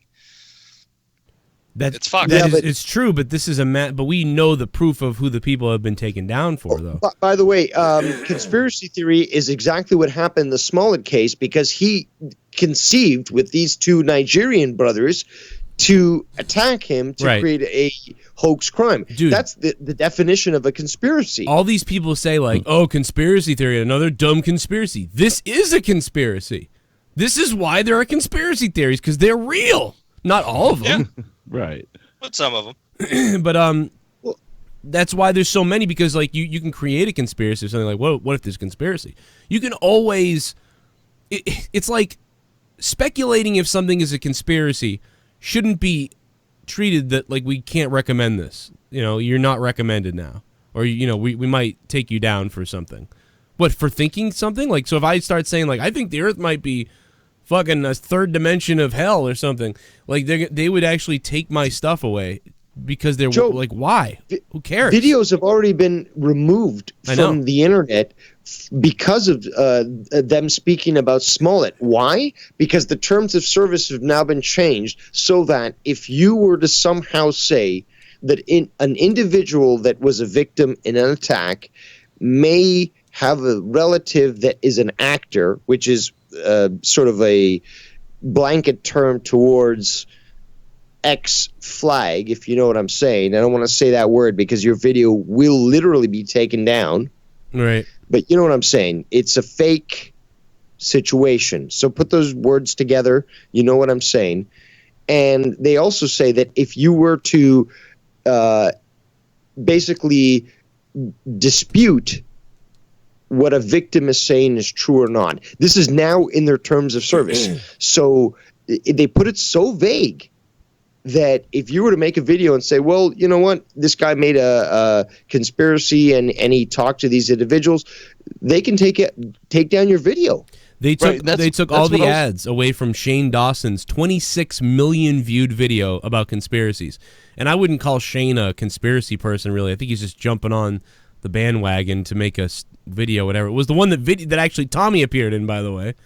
But the one that Tommy appeared in, 26 million views. Initially, YouTube took the ads off of it, and then tried to unrecommend it somehow, but they couldn't do it. Then they gave the ads back or whatever. But it's like, had he not been Shane Dawson, they would have taken that away. Like, oh, that's someone we don't like, so let's take that away. But oh, it's Shane. I guess we gotta not do that. It's just so ridiculous. Isn't it kind of a fine line between conspiracy theory and mystery or a discussion on a topic? I mean, we could be sitting here talking about JFK, and maybe we're not sitting here saying... Who watches the watchers? Who decides who watches the watchers? Who decides what that rule is? A great Star Trek episode it is. Well, that's what I'm trying to say. We could be sitting here talking about JFK and just, it would be a conspiracy if we sat here and spent 2 hours, plugging away at the grassy knoll and Umbrella Man and all that shit. But if we just sat here and bullshitted for 2 hours about it, we're not throwing conspiracy theories. We're just talking about the whole intricacies of the case. Well, I feel like the biggest bullshit, the one thing I saw a while back, like in terms of the YouTube rules and stuff, was you get demonetized for talking about controversial subjects. You do. Not for being controversial. What not is for controversial, saying shitty things. It's just for talking about controversial subjects. Like talking about this, because this is controversial, would instantly get demonetized. Even if you're a totally normal person, like you just can't even talk about controversial. It's true. What's controversial, though? Let me try Remember this. my Tide Pod video? Also a slippery slope. Exactly. Right. Define controversial. Okay, hey, Shawn Michaels is the worst wrestler of all time. That's controversy. So are we now going to be demonetized? Stupid. But that's my point. Who defines what's controversial? Yeah, a lot of it's like, well, remember, it's mostly run by the money. Mostly run by the left. I mean, it's not. I'm not trying to pick on a side, but it's if you can be controversial towards the right sides of things and conservative sides of things, but if you're controversial towards something that they're trying to push as a narrative, like like transgender people or whatever the case is. If you make a video where you're like, about Bruce Jenner or something, that video could come down because you're going against the narrative of the globalists, and that's literally what it is mostly. Now, what's happened is because the algorithm is sometimes so tough. There's two different things that can happen. The algorithm can pick you up, so even if you're on the SJW side of things, and you hope all the videos come down where people don't agree with your side of things. And that's something like that might actually happen to someone who's a so-called good person or fighting the good fight. And you're like, see, it's happening to them too. But it's really, that's just because the automated system got them. But what's more dangerous is when they do manually target people, and they do. They manually go after you. That's when you're like in trouble. And all the time when that happens to someone's YouTube channel, they prove it. They show it, and they're like, look at what's going on. You're like, yeah, that's fucked up. They literally came for your channel because you didn't do the right thing. Or AdSense won't pay you, or Google or PayPal takes the ability. Oh, well, PayPal has said that they will not process payments for that show anymore, even though they're off YouTube. I fucking hate when I see stories like that, or like people that post like, "Oh, my channel got completely fucking taken down." Like I saw a story yesterday. It was like a guy that was a Pokemon Go. He was like a big Pokemon Go player, but his YouTube channel got taken down because he always posted about combat points, about CP. Mm-hmm. So his fucking channel got taken down because he was always talking about combat points. He was talking about that. I heard there was some guy. Jesus I heard Christ. some guy played 900 hours of. I saw that story too. There's a lot more of that. That's a really interesting story. You know about that more than I do, so tell it. Yeah, there was a guy that so it was Fallout 76 player. He's like one of the most prolific players there is. I don't think he was a streamer or anything like that, but he said he broke his leg or was on disability or something. So he's put like 900 hours into Fallout 76, which I think is like 30. Somebody did the math. It was like 30% of the time since the game has been out. Like, he's played it an obscene amount, like more than anybody should play anything ever. And so he got to the point where he had like hundreds of thousands of things of ammo, because you just collect so much over time and stockpile and upgrade and do so many things. But he randomly got banned. His account got shut down, or at least temporarily banned, because he had so much ammo. The game was just like running checks on people and it's like, oh, this guy has so much ammo, he must have used like the duplication glitch. Banned. He's like, no, fuck, I didn't do anything. I just played way too fucking much. And last I checked, I don't think he's gotten unbanned yet. I think he reached out to support people on Twitter. There were not Twitter, on Reddit. There was a bunch of Reddit posts, and even some like mainstream, not mainstream, but like, you know, video game mainstream news sites that picked up on it and were doing stories on it, looking into it. Some people are suspicious of him anyway, that were running the math on how he could have had that much. But from the little bit I looked at, it looks like he really did just play way too fucking much, and they banned him for it, for being a big fan of his game. Because he had a bunch of like help topics and stuff he posted, like threads on Reddit, like giving tips. That's actually, there was one a couple days ago that was like, oh, my like favorite spots to find all this stuff. And he gave like tons of information. He's like, oh, if you need this item, the best spots in this place, here and there, spawn that and do this over and over. Like, just fucking tons of tips. So it looks like he really does just play the game too much and got banned for it. He just played the game way too much. And they Could you imagine like your biggest fan getting banned because they're your biggest fan? What the fuck? Hey, Canelio, thanks for subbing to the channel, and Ashley R, thank you for subbing to the channel as well, guys. All the donations are on as always, so here they come. Tommy is racist. Oh God. ADTR just donated $2 and said Tommy's racist. I don't think Tommy's racist, but I think New York is becoming the new Florida, at least for Thursday nights potentially. Did you hear about the guy who ran over an entire family because he got into an altercation with the father? You sent me that earlier. It wasn't even that big of an altercation. The dad was like, hey, can you not blow smoking like towards my fucking kids? Yeah, it was something stupid like that, and he got all offended, hopped in the car and mowed over 6 children, the mother and the father, and the only person who's died as of now is the mother. And it's like, fuck. That's awful, dude. Why did you tell me this? Like, I hate myself now. Like, what the fuck? Why did you tell me this? Well, because I'm a dickhead, I guess. Oh I don't know. My God, dude. I hate everything right now. Oh my God. So so they were outside of a 7-Eleven. Yeah. And so the guy, I guess, was on his way out or something. The dad was smoking a cigarette outside or something. So he got in the car, ran them over, and then backed up over him again. I think on the way in, he actually ran into the store too. I think he actually crashed into the store while running them over, and then backed out over them again. So this was like tipping point. I'm assuming this guy like just got fired. Like his girlfriend left him. So, you know, YouTube probably struck his account down. All these things happened, and then this guy's like, "Don't blow smoke at my kids," and he was like, "You know what? Fuck you and your kids. Everybody's against me." Man, I don't imagine you wake up in the morning and go, "Hey, we're gonna mow over a family of 8." You know, fuck them. You know. Yeah, that's weird. How that's about the Coast Guard? Did you guys hear about the Coast Guard captain? No. Yes. Oh yeah, the one that was planning fucking terrorist. Oh my God. Oh yeah, with all the weapons. I did see that. Yeah. Fucking actual like full on, not just like some random peon that joined and got kicked in. No, like a captain in the Coast Guard was false flag planning a terrorist attack. Like he found like, what'd you say? False flag?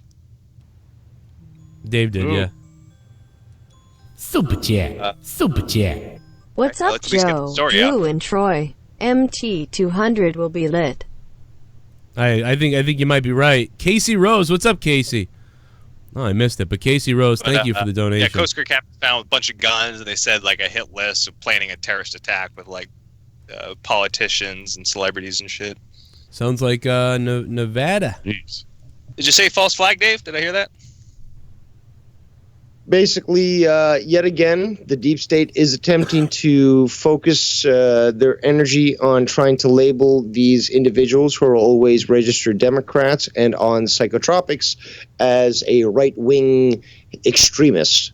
And that's what they're trying to do. That apparently this individual was in communication with some neo-Nazi group.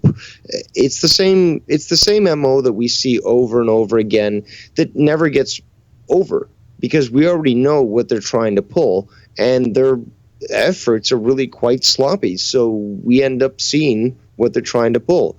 They're trying to start a war. And actually, and I can provide the documents if you want, but there are actual military documents that basically say we need to make the right wing, these Christians, these, fundamentalists, whatever you want to call them, into the enemy, despite the fact that the statistics already show who's causing the crime in America. We need to make white people the enemy. And we've seen this with the Covington kids. And again, they're just trying to create racial division. They're trying to start some sort of race war. And that's the scariest part, is that they're looking for some sort of lone nut to just go nuts. And once that first shot is taken, we're going to see rioting everywhere on both sides of the political spectrum. Nobody wants to see that. Nobody of right mind wants to see that. And yet that's what the elites are trying to push us towards, because what happens as soon as there's chaos? Well, we're going to have to enact the law, so we're going to have to get the military and the police to take over the cities, but hey, we don't have enough equipment. So let's get the military industrial complex to start to create more vehicles and equipment that we need, so that we can now start to take more control of the cities. And when we do that, that obviously needs that there's going to be more increase in demand for the products of the military industrial complex. So we're going to have to sign deals with them to create even more stuff. Like, it's insane. The road that we're on right now is insane. And it's not even that there necessarily has to be a situation where the whole country's divided with race, because that just won't happen. I don't believe it. I believe too many people are really good. But what you will see is like you said, we've seen a little bit of it, those riots. Little riots here or there. All you need is one riot based on a false. Again, look what happened with Eric Garner and all these. And we've seen Eric Garner was Eric Garner was a real. I was mad about that too. But St. Louis was the lie. St. Louis was the lie. That's one example. Yeah. The outrage that has come out. Again, we've seen that they've done rioting in Baltimore, in Cleveland. The problem is that some people are just so ready to bounce on any sort of racial crime that they're waiting for the media to tell them this. Right. And that's the problem with the fake media, is that they're going to report things that are false. They're not going to attract it until much later. This could lead to massive rioting. Obviously both sides are in the wrong, but we've got to realize that one false move, it's like throwing a match onto a gas tank. It's like Star Trek 6, bro. It's like Star Trek 6. And I fear for people, because again, it's not that people hate each other, like you said. People would rather have peace, but the problem is when you keep getting drummed over and over again, either that white people hate you, blah blah blah blah, over and over again, or that you're a Nazi, you're a Nazi, you're a Nazi. What the fuck do you think's going to happen when you keep calling somebody a Nazi over and over again when they never wanted anything to do with that? Yeah, you're gonna fucking make a Nazi. You're talking about. I'm literally a prime example. I stayed home and did. I'm pissed off. I fucking hate Bernie Sanders right now because he fucking didn't say shit against that Hillary fuck, because all those people... He said all along, for the love of God, how many times do I have to say it? He fucking said all along, my main goal is to defeat Trump. If I lose, I'll support who's ever going against Trump. I'm going to support whoever has the best chance to go against Trump. He didn't fucking care. He stuck to his word. He fucking said that all along, you fucking idiot. But you know what? No, but that's the thing, though. I would not have liked to see Trump and Bernie go at it. But you know what? That would have been the fair thing, because he did win that nomination, and that would have been a much tougher fight for Trump to win against Bernie Sanders. But the thing is, though, he put himself up to run as president, and only after he and his wife's life were threatened by the Clinton cartel did he decide to endorse her and say that what you just said, oh, we just want to defeat Trump. No, he ran on a totally different platform than Hillary Clinton. Yeah, it doesn't make sense. That's why I don't trust him. Did he deserve that loss? I don't think so. Do I like the guy? Absolutely not. But you know what? I've got to call out a crime when I fucking see it. Yeah, and he didn't call the crime out because he was worried. That's what I'm saying. I don't. His life was fucking threatened. I don't blame the guy. Yeah, I mean, but you're old. You know what I mean? They would have made him. They fucking. We all know she fucking owns the media. They would have fucking tried to paint him as a crybaby and would have ran him out of town, so he wouldn't have been able to run. Oh shit! The Cran's in the house. I drink Cran 'cause I'm the man. My enemies saw the Cran and ran.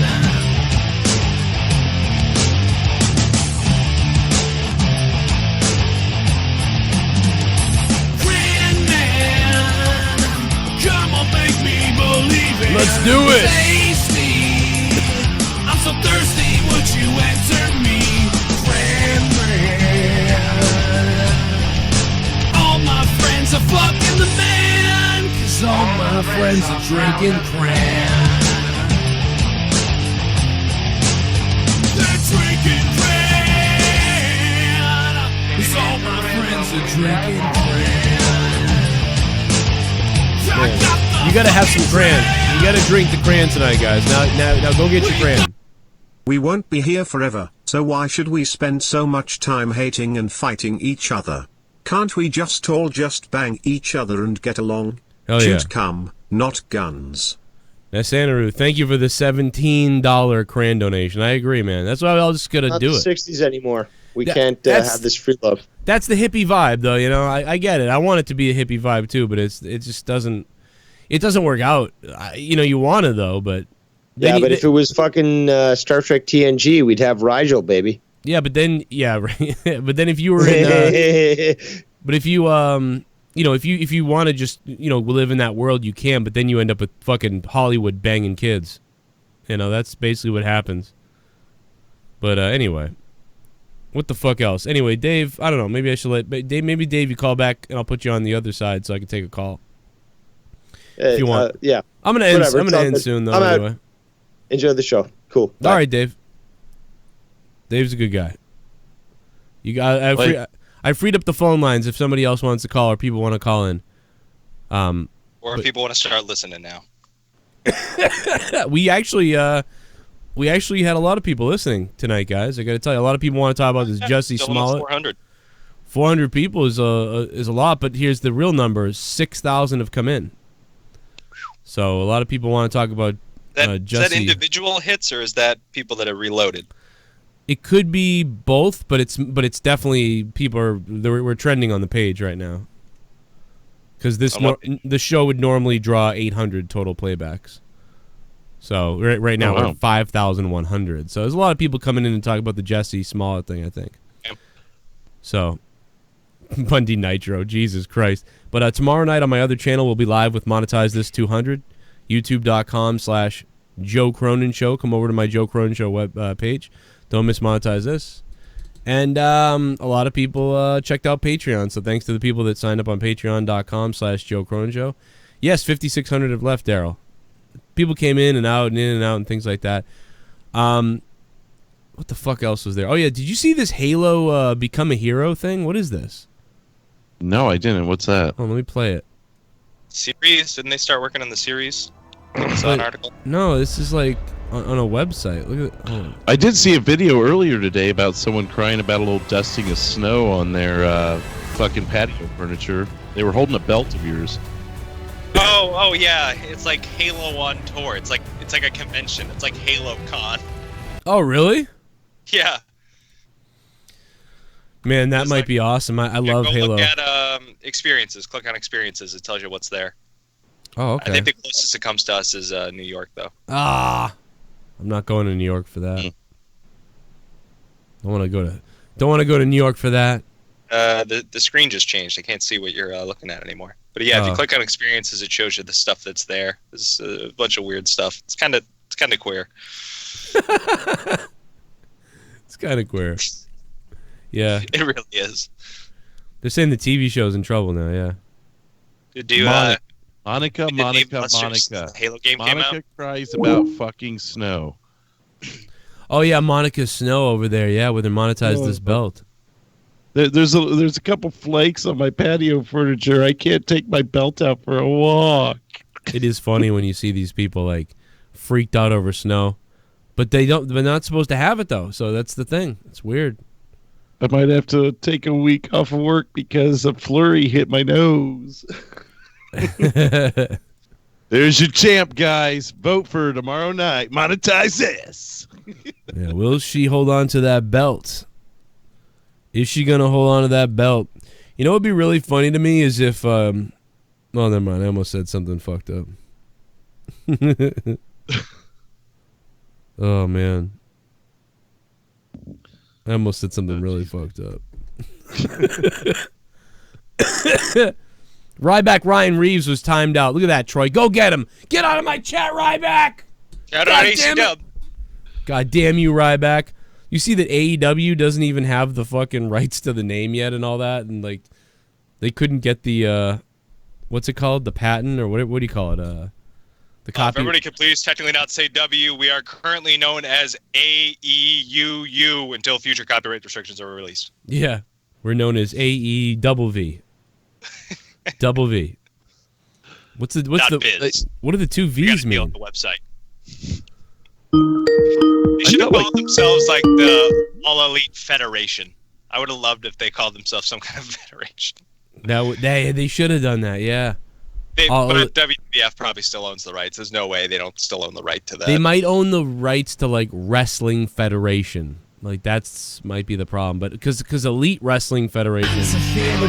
Oh shit! Oh my God, another one! I drink cran 'cause I'm the man. The Santaroo. I feel like I'm saying his name wrong.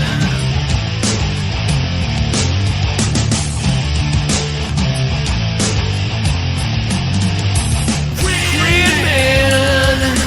Supposed to be word. I'm so thirsty, would you answer me? Cran man. You got the cran, motherfucker. All my friends are fucking the man, 'cause all my friends are drinking cran. They're drinking cran,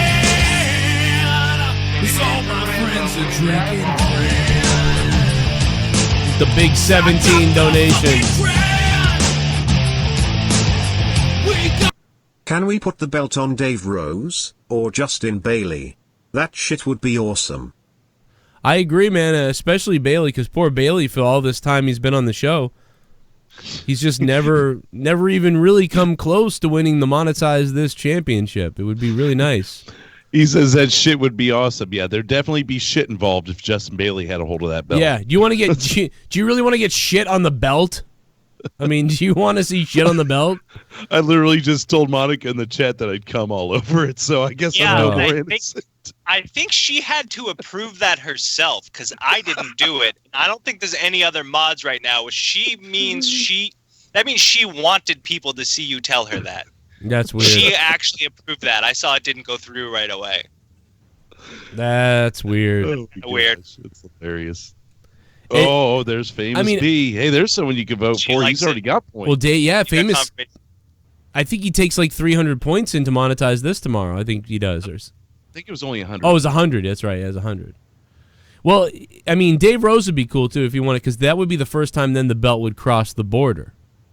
Mm-hmm. Oh, by the way, Y Society told me earlier who it was that banned Minnesota Vikings fan. I think I wrote it down. Derek Metzler. I read it earlier. I read it earlier, and I felt like it was not right. Actually, I seem to remember that. Really, it was him? I thought so, but it was Derek. Monica's out there.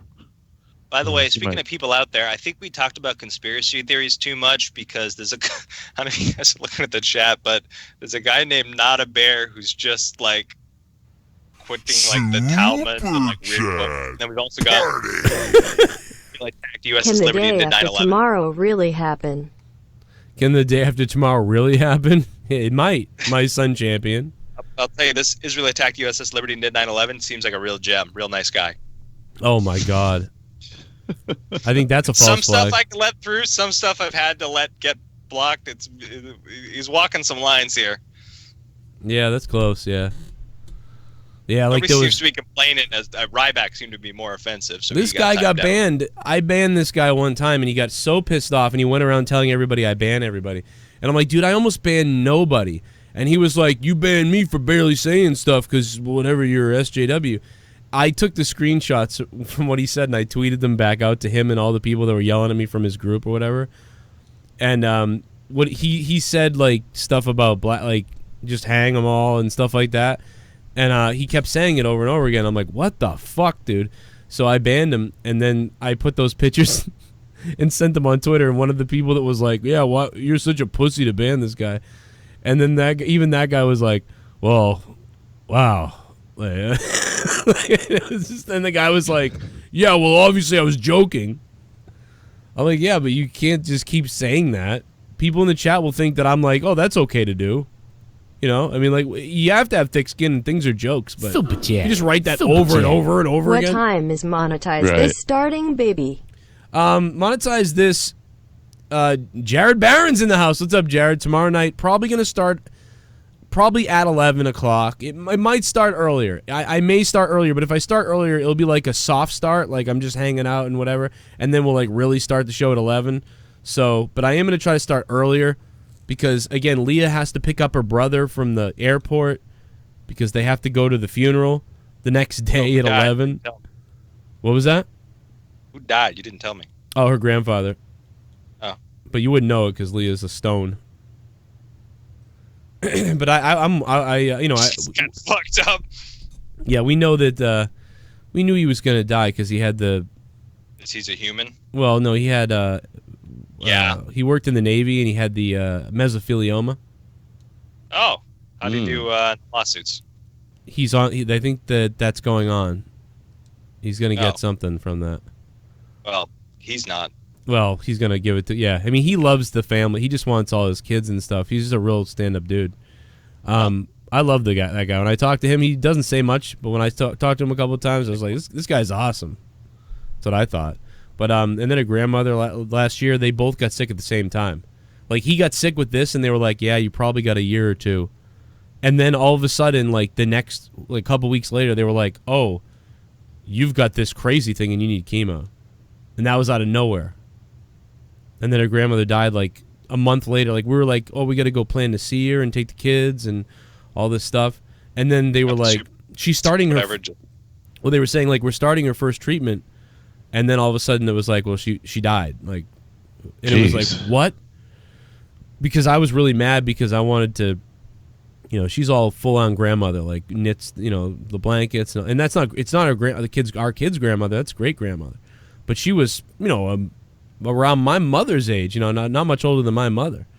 And I was like, she's dead? Like, what the fuck? And I was more upset about it, you know. I mean, who knows? Like, but yeah, it's just weird. Anyway, but yeah, so he died. So, you know, she's going to the funeral thing, and his brother's coming from Texas. So he'll be here, but that'll be weird. So there'll be like a couple hours where Leah's missing. And what else can we do? What else can we say about it? Oh, yeah, and, you know, Ken will be here tomorrow night, for the beginning at least. And Bailey will be showing up. Bailey might actually show up around the beginning as well, maybe just after, like 11:30, something like that. Oh, nice. So it should be a full house. It just won't be the show I thought it was going to be. Like, I went out and bought, like, I honestly, like, I went out and bought 200. I didn't have a lot of money left over, but I went out and spent $250 on like cords and microphones and like extra cameras for the room, like. And then it was like, well, Ken can't make it over now, and then Leah's not going to be here anyway. And so then I was like, all right, well, no one's, you know. And then Bobby and Jimmy, I don't think I haven't heard from them. So I was like, all right, nobody's coming over here. So, you know, I bought all all you have this to do is shit. text Bobby. Remember, you don't respect Bobby. All you have to do is text him. Yeah, I do though. I texted him and said, "Hey, the party thing's going on." He didn't respond to me. Well, you know, worst case, you got those cameras and shit for next time, or say a microphone or a camera bus. Now you've got one just there in the house. So, No, I mean, at least yeah, you got supplies, I guess. It's stuff that I can use anyway, so it's okay. But it's kind of like, you know, up against it with the bills, and it's like I didn't need to buy all that stuff. But yeah, but it's okay that I bought it. It's just I did need it. I just kind of puts on hold the soundproofing that I'm doing. Every once in a while, you can hear the heat come on a little bit in the background, like a. It's not a big deal. Tell you, I don't even notice it. Yeah, see, it's not a big deal. Yeah, I'm spoiled trying to make this place fucking soundproof. You know, I did have one other thing I wanted to mention, and that's you hear about Manny Machado getting a $300 million 10-year deal with the Padres. Oh my God! So now they've got Eric Hosmer on first, Ian Kinsler on second, and Manny Machado at third. Fuck me. That's some crazy shit, man. That's some crazy money. Well, the reason they want him to play third, I heard, is because they're bringing up a rookie. Don't they have somebody in like a AAA prospect or AA prospect that's supposed to be a really good shortstop? Yeah, I don't know the farm system that well from the Padres, but They think they've got. Just saw a headline. They think they've got like the next Hanley Ramirez or something over there. Maybe. Right.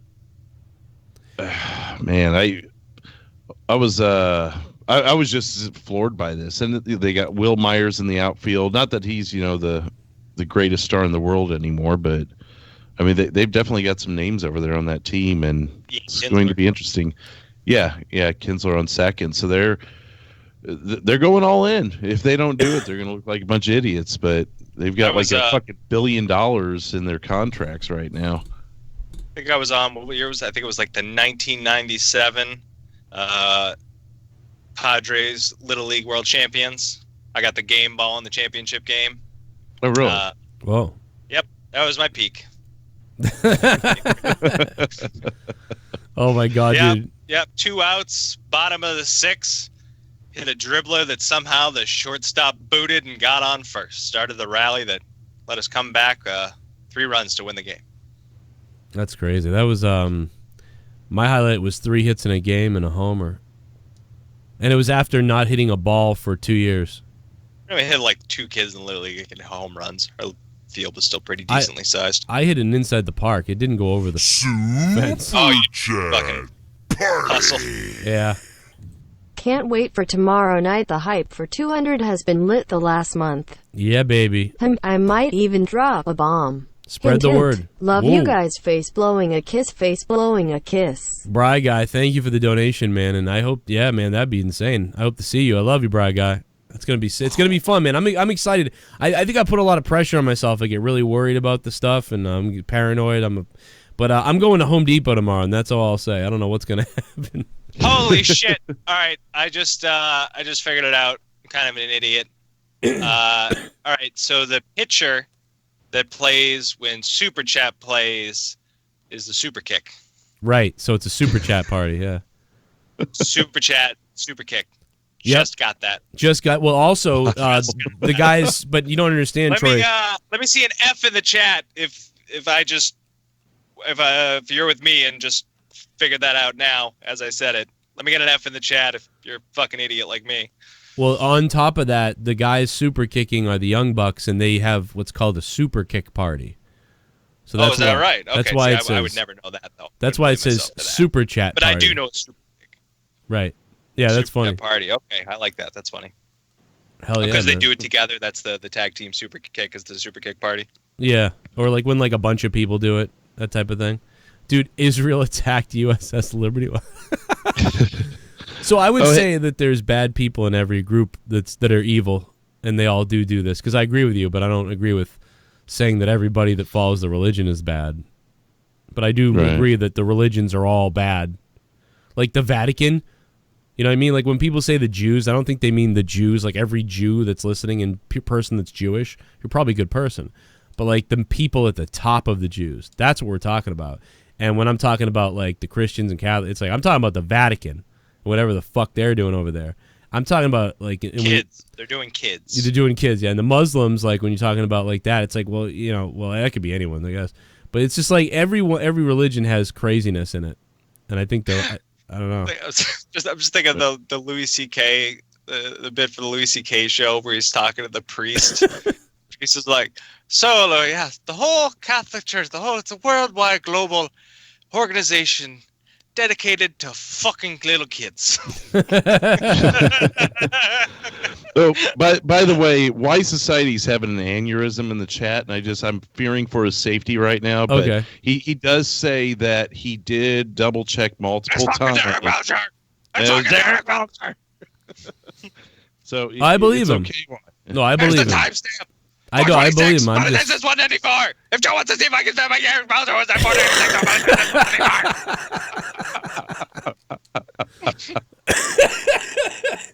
Oh, it's more that I just can't believe I can't remember. It's not that I don't believe him, so I think he's lying, and so like I don't remember that. It's more that I literally.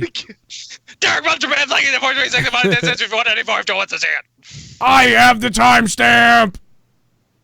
I got all your timestamps, man. No, I'm happy that he did do that, though. I am happy that he put it up there. Thanks to Dave Rose for calling, too. Poor Dave Rose been chasing after me to do a show for the last, 2 weeks.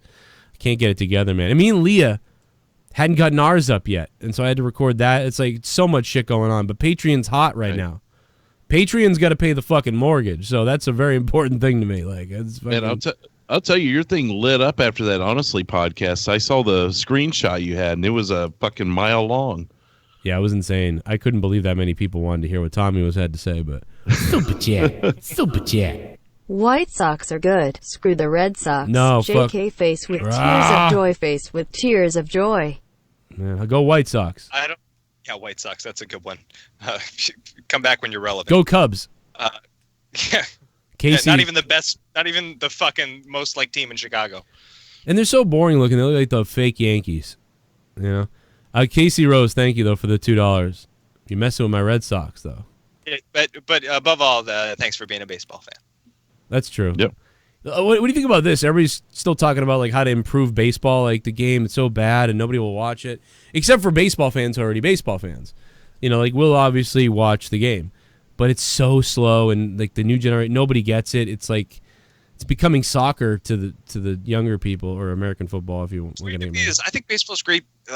It fits perfectly with my ADD because I got plenty of time to fucking look at the phone and shit in between pitches or at bats and innings, plenty of time to go take a piss, take a smoke or whatever. Yeah. Nice relaxing time. Nothing better than having the windows open or being out on the porch with the TV, fucking beers, watching the game. Really, the way to make baseball palatable for today's audience, it's one of those there's no right answer faggot things.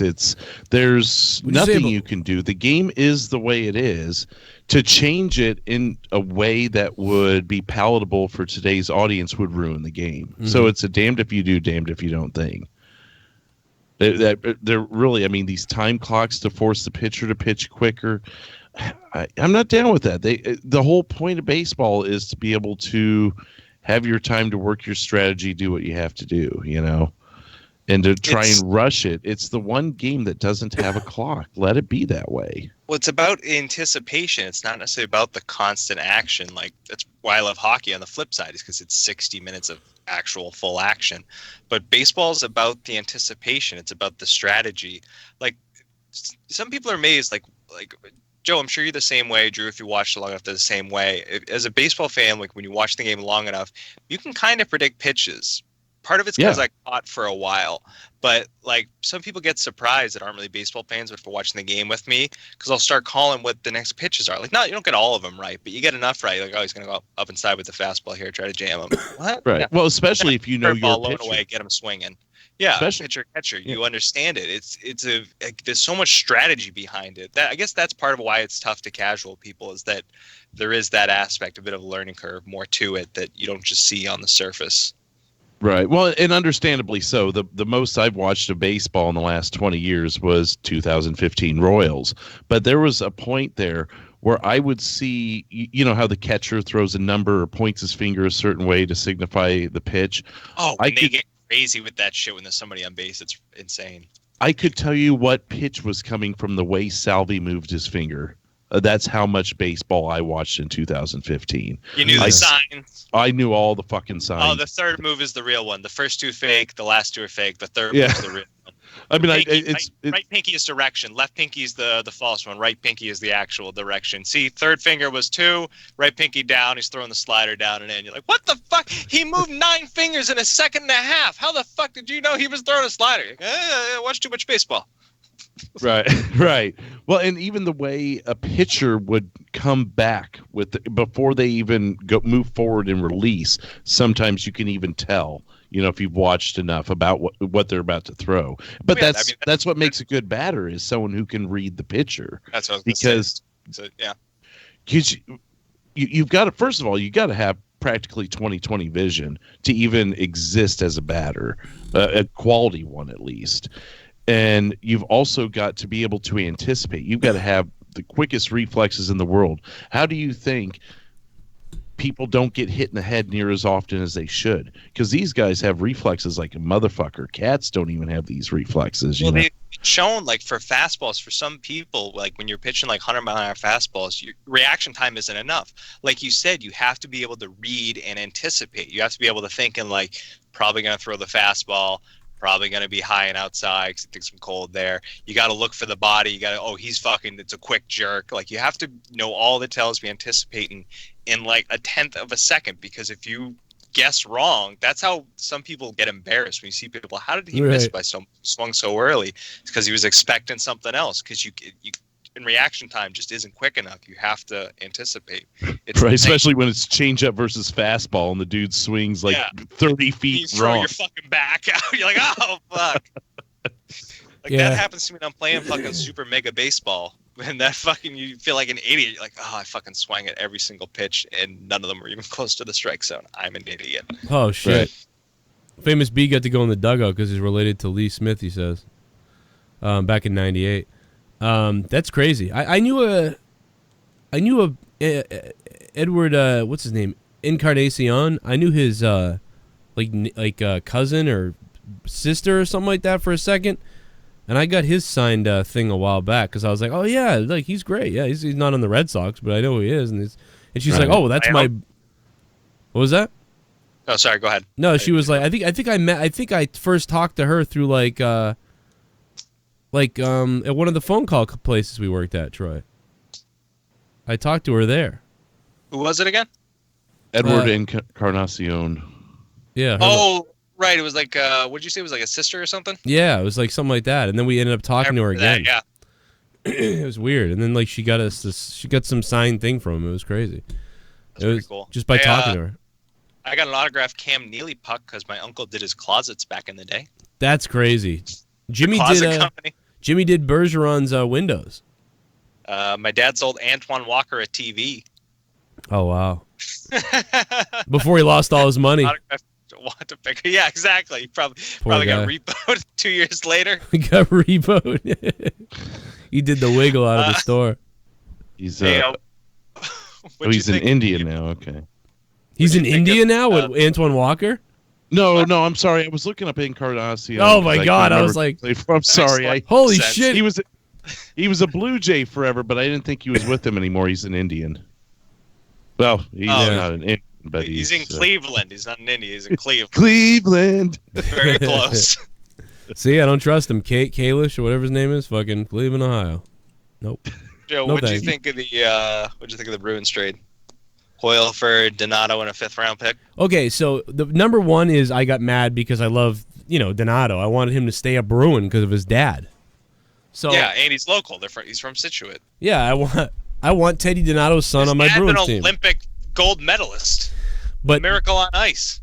What was Ted Donato's or little Donato's? How many goals did he have though? None. He hadn't played in over a month. Actually, he's been a healthy scratch for a while. Okay, so here's had. I think if I want to say he had like 6 goals, 3 assists in 30-something games. I don't want to talk too much about it because most people don't give a shit about the Bruins. But I will say this to you: he is the guy that they got now becomes the 6th most scorer on the team, and the 6th most assist person on the team. That's disturbing because he's not even that good. He's not that much of an offensive, more of a defensive guy. Right, but he's still, like, that is solid third-line stuff. You had a guy that you weren't using. Filling in the second because Pasta's hurt right now. They can slot him in at wing. Yeah, I don't think he's a second-line guy, but he's going to be used that way, but he's not really. Yeah, only as a fill-in. Like, until Pasta comes back, they'll probably slot him at right wing. But other than that, yeah, you put him at center because Bax hasn't been in center as much. I want to gobble. It's better now. That's the thing. It's absolutely an upgrade now. The drawbacks are Donato will probably be the better player in 5 years, especially offensively, and he's got the better contract right now. And they gave up the 5th round, so it kind of hurts in the long run. But right now, absolutely is a way better improvement because Donato hasn't been playing, and Coyle will slot him right away. And he's also local. We lost the Situate kid, but he's from Weymouth, and that's closer to Boston, so it's a plus. Oh my God, I didn't know he was from Weymouth. Yeah, Coyle's from Weymouth. Wow, I should have known that. 26. What? Yeah. Well, we probably know a lot of people that know him. I probably know a lot of people that know him. That's wild. He's a lovely kid. Sticks Coyle. Hey, Coyles. Yeah, definitely be a boost now. Pass me the puck, you fuck. Weymouth, Mass, kid. All right, well, anyway, tomorrow's Monetize This. I should really get the fuck out of here. I enjoyed this night tonight with you guys. I know a lot of people are saving up for tomorrow night. I appreciate that. Don't kill yourselves, but people are acting crazy. I'm telling you, I've seen some stuff. Maybe we'll see some old faces will come in, some old co-hosts, some old faces, some old listeners. Who knows? People might pop back in. Spread the word, spread the love. Tell everybody on Twitter. Tell all your friends. Tell people that haven't been into the show in a while. Come on back, and let's see if we can get the numbers up, man. Maybe we can have 800 people watching Monetize This tomorrow instead of the 500 or 600 we've had. Maybe we'll get the numbers up tomorrow night too. 200 episodes. It's gonna be big. Famous B's gonna start with 100. I'm still not sure how I'm gonna work Melly into the thing, if I'm gonna work her in at all. If she doesn't cash in, she doesn't have to. But it's because originally I was like, oh, I'll have so many people over, everybody can take command of the show, and then with Leah leaving and my Finn might be here, so that could be, if anything happens with him, I'll have to go check on him because Leah won't be here. So, but it's going to be a weird one, but it'll be something, man. I'm going to Home Depot. That's all I'm going to say. I'm going to Home Depot, and it's going to get weird. I'll see what time I can probably leave work early. I'll let you know what time I can get up. Yeah, if you want to come out here, then you can still come out. Well, I mean, we got to go buy some shit. We got that thing I told you about, and the other stuff. Oh yeah, I gotta send you my address, man. Yeah, I got nobody's addresses, man. Yeah, man. Yeah, man. It's gonna be crazy. Nobody's. That guy will not be here, though. I'll tell you that. We hope. I mean, you don't know for sure. Yeah, to be honest. You just said that like a fucking like a college girl did. You're like, you don't know for sure. Troy. You don't know, Joe. Like. He could just show up. It wouldn't be good. We don't know. See, now look what you did. Now we're back in our voices. Drew's going to be that weird guy, and I'm doing this thing. Look what you did. You could totally take an unknown caller when you're drunk, and he can totally be here. I should call I put on my shoulder the whole night. He roofied me. It was the man in the bushes. There were trees. It was awful. Yeah, JD. He said he had everyone addresses, man. I don't even know what that means. Yeah, this is like all. By the way, this stuff with Jussie Smollett, this is payback for all those white rich girls who used to be like, it was a black guy. It was definitely a black guy. Like when it wasn't a black guy, you know. This is like the payback. This is the universe's response to all the years of, it was the black guy did it, you know, like when it wasn't.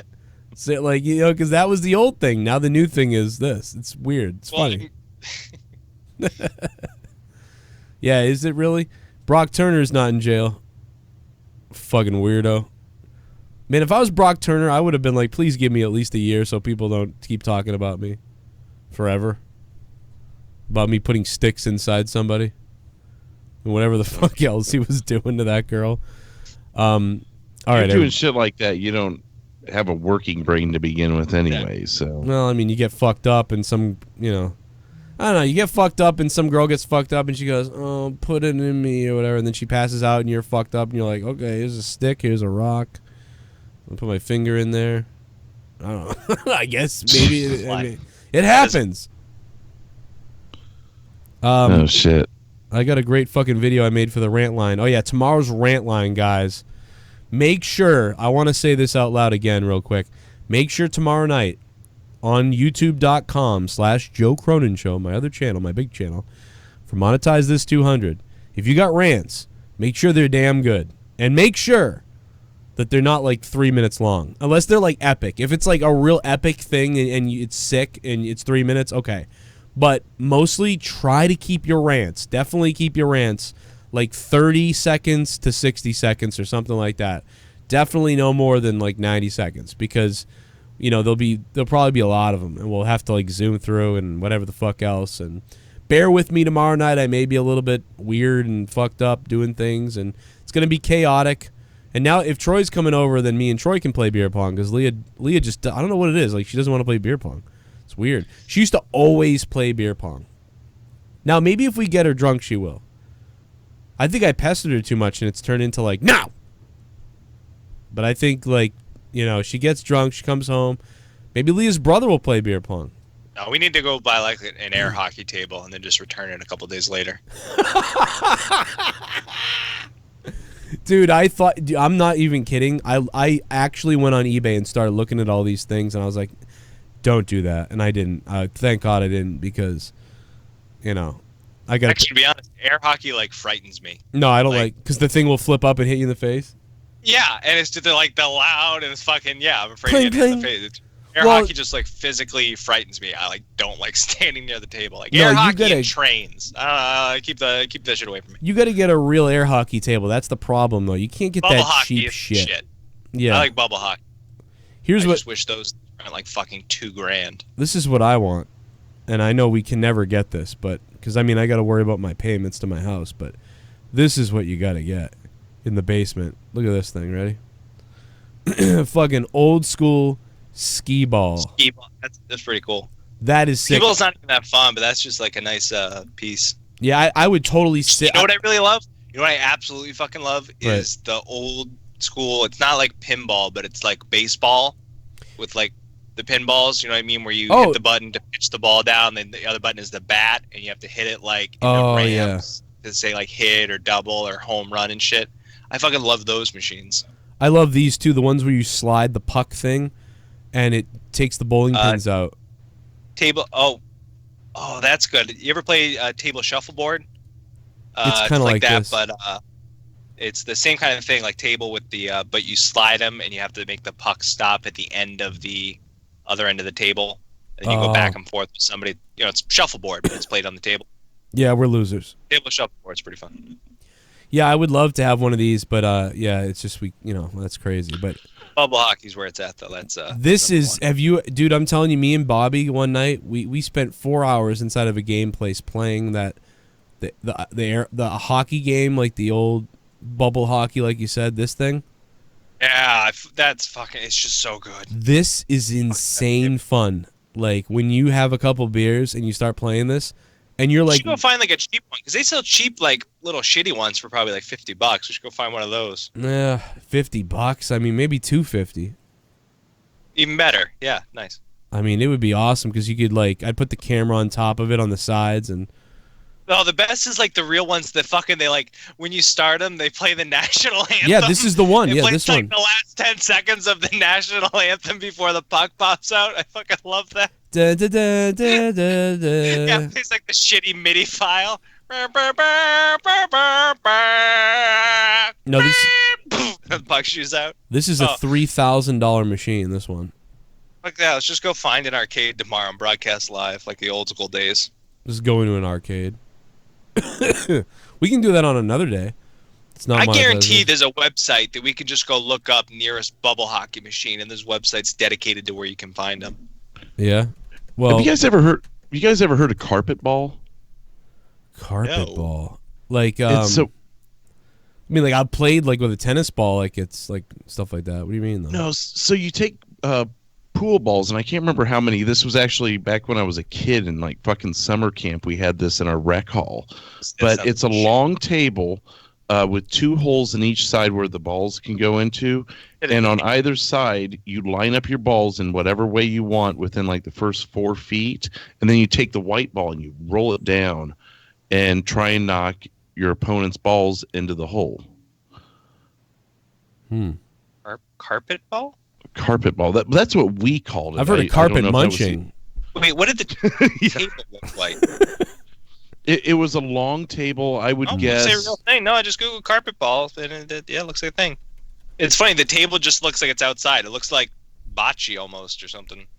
Yeah, there it is. Yeah, it's, maybe 30 feet long, 20 feet long? I don't know. Hard to tell. Oh, yeah. When I was a kid, it felt like it was 100 feet long, but you just line the balls up however you want and shoot the ball down. There's little specific rules and shit, but we had a fucking blast with that game. Yeah, I can't. I don't think I've ever fucking heard of that before. I'm looking for these like locally or whatever, and it's like I can't find anything. Like offer up in those sites. Somebody might be selling it there. Like come to my house and get it. You have to go down their house and get it. The National Carpet Ball Association. Here we go. I'm looking up 15 miles from here. Maybe some psycho will have it for some reason. Oh, well, like on Craigslist, see if anybody's selling them used. Well, you can go on eBay and look up like local, like and they'll accepts pickups. I've been on eBay in a long time. Yeah, it's crazy how eBay just died, but since my Pokemon days. Yeah, I remember making money on that on eBay all the time. I was buying them. I'm talking when I was like 12. Oh, Jesus. Oh, here's one. Wow. Yeah, there's a lot of these. Wait, whoa, hey, whoa. Here, wait a minute. Slapshot bubble hockey. Oh, sticker decal, $40. What? This guy's got a real cheapie. It's probably a replacement part. This is a real cheapie one, but it is 270 miles away. Road trip. Yeah, you can't find these. Monetize this 200 on the road. That'll make it an episode. Those things aren't cheap at all. No. We've got one that we've got a video game bar. I can't see it right now. Can you see the video, Drew? I just see the throwdown ring. Yeah. I looked it up on my own. The video game bar that's a few miles from here, but they've got one of those right in the center of the fucking bar, in between all the screens and everything, and you walk up to it and play it. And it's probably the only time I've seen one in my adult life. I'll be honest. Really? Yeah, I haven't seen these things since I was a kid, going to like, what it was like fucking Chuck E. Cheese or Dave and Buster's or whatever. But yeah, I go to like arcades on vacation every year. So yeah, I remember that. I can't find an arcade to save my life around here. Where Fun Spot, the largest arcade in the world, self-proclaimed, the place you see in like the King of Kong documentaries and stuff. I vacation every year 2 towns over from that, so I go there literally every year. Fucking love that place. Wow, isn't Fun Spot in New Hampshire? Yeah. Yeah. Okay, I've been there. Here's what's funny. Here's a little home one on Amazon. Listed on Amazon for $100. I bet we can find one in Target or Walmart or something. I was so hard up to find a fucking arcade when I was on vacation in Florida that I walked into an arcade in Florida. They aren't arcades in Florida.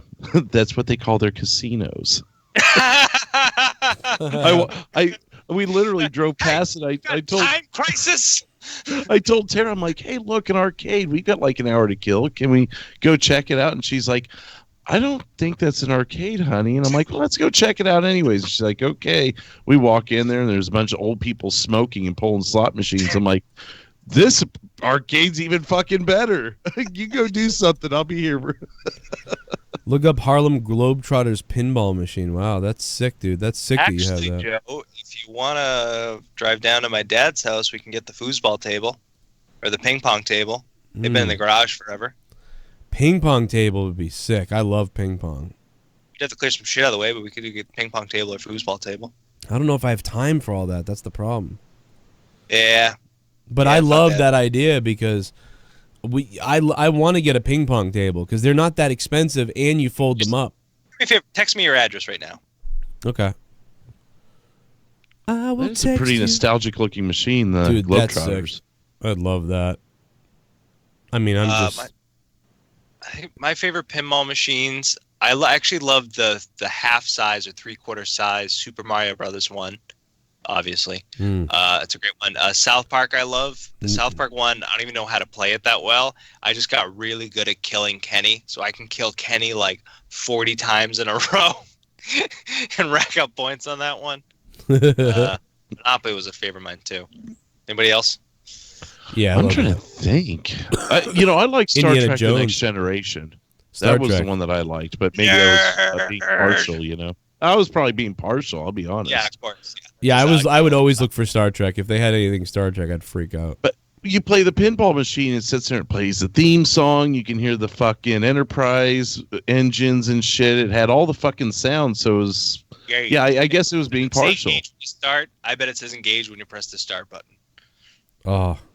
Launch a ball. You know what I had was a handheld Tiger game where you had to like get the shields lowered on the other spaceship, and I remember that one. Oh my god, dude! It was a handheld Star Trek game. Tiger games were like awful, but some at the time This were one was great. good. This one, that's the thing, is like this one was pretty damn good. Like the other ones, I thought I didn't have a lot of them because I thought they sucked, but wow, this one was fun. I wish I could find it right now. I'm trying to look it up. It was gray. Which one's this? It might not have been Tiger. Handheld. You know, if I could find this game, this would bring me insane nostalgia. I know this is really dorky and stupid, but if I could ever find this, and I feel like it was one of the ones that wasn't very mainstream. You know what I mean? So like, dude, can you imagine if I had it right now? Because it's so hard. Obviously, you can't find it. Joe, I thought so. Yeah, you live 20 minutes away from my dad's house. Oh, that's not bad. No. Tell you, handheld game I remember having, and I just found it too. Wayne Gretzky, Brett Hull Shootout. What? I gotta look that up. That sounds pretty awesome. Yeah, it's those old handheld games where it's just, a little stick figure and... Oh, I found it! Sorry. Mighty Belt? Mighty Belt. What's it? Don't tell me. What's it? What's the guy's primal bow? Primal bow? There it is right there. That's it. Yang's Primal, I remembered. Yang's Primal. Yang. Oh, shit. Yang. Yang's Recurve. I'll play that. Yang's Recurve. We'll play that to end the show. We'll play me finding a Primal in Diablo. That looks really familiar. I might have had that, like when I was really young. I would something like it. I might bite myself to find out if I could get a copy of this game. How big is that screen? Like 2 inches by 1.5 inches? Holy shit. Yeah. It was fun though. There was something about it that was fun for some reason. Hey, Tutu. Does it have to be? That's how the Brett Hull game was. The screen was the same size. That's true. Wow, I can't believe this guy listed this.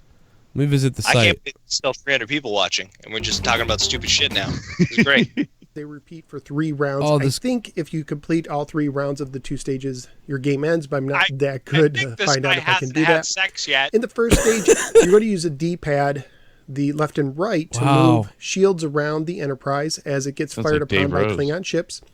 Occasionally, your power bar will fill up, and you can like Happier Nicer, Dave Rose. Press this button to fire a photon torpedo to destroy one of the ships. If you destroy a ship, you get to move on to the next round. And then the second time you play it, you have to destroy 3 ships. And then the third time, you have to destroy 6 ships to go to the transporter round, which I'll get to in a minute. If your ship gets hit... Give me the goods! Yes! Give me the goods! This is it! Oh my god. It's actually... It's pretty detailed. Okay, I was thinking of like the 80s ones that are really blocky. This looks pretty good. Because you had fun trying to stop them from hitting you, like the ship. Oh, you're moving the shields. Okay. Right. Damn. No, I didn't have this one. It is really hard to hit these ships. I got some damage.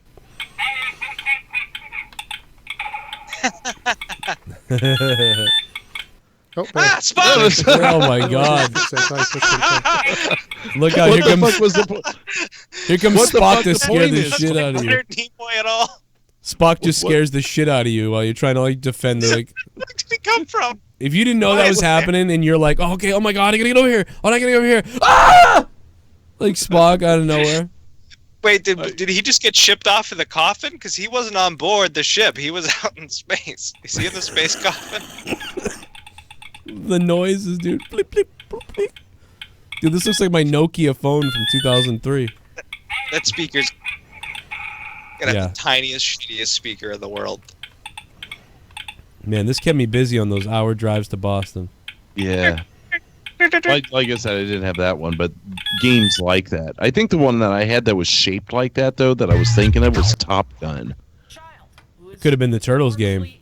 I've never actually. I don't think I've ever seen these. I don't remember these ones. I was thinking like the Tiger ones, like the fat ones that were really simple. Yeah, I remember those. Obviously, yeah, those are the way more popular ones. These were like the second handy type, like. These ones actually almost look better though. The other ones were like cheaper. Konami.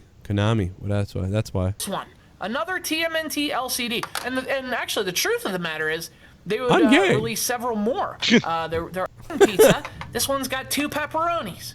And really, what good is a pizza with 2 pepperonis? Get that out of here. This guy's a bag. Yeah. You were only Leonardo. Unless... My mom says they're about to, though. Well, the Foot Clan are difficult. Oh my God, I had this one. The Foot Clan are difficult. Oh man. What? Oh man. Sure. Raphael looks like he's a ghost. Some. Raphael's having a fucking exorcism. His head came off. Look at this. Oh my God, his head just came off worse. This sounds like the long lost triplet of Tommy and Fami. Did that foot soldier just throw a clock at him? I didn't notice. I think that was a clock. Well, I tell you what I like about this game. Time flies. Oh, look, it's a little mouser. The foot soldiers are tough customers, man. And usually they're just jobbers. These foot soldiers are tough customers, man. You just said they're normally just jobbers. Oh my God. Oh my God, I'm glad we stayed up to see that shit. That was pretty funny. What's up to the chat? Listen, guys, go check out my Patreon, patreon.com/Joe Cronin Show. A lot of shit up there. Me and Bailey's new show. That's up the video before this, I think, or a couple of videos before this, and it's an audio form on Patreon. The episode of me and Tommy's up there, a new one next week. Bunch of shit's coming. Monetize this 200 tomorrow, and that's it. I'm going to get out of here. Bye. Peace. Play the song. Cheers. See you tomorrow night. Play the song. Play the song. There you go. Alex Brown's doing it about a time. 194 and 426 into the show. God. It just won't end.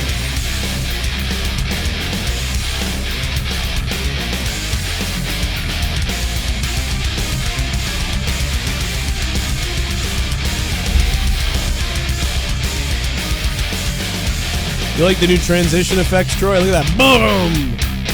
Boom!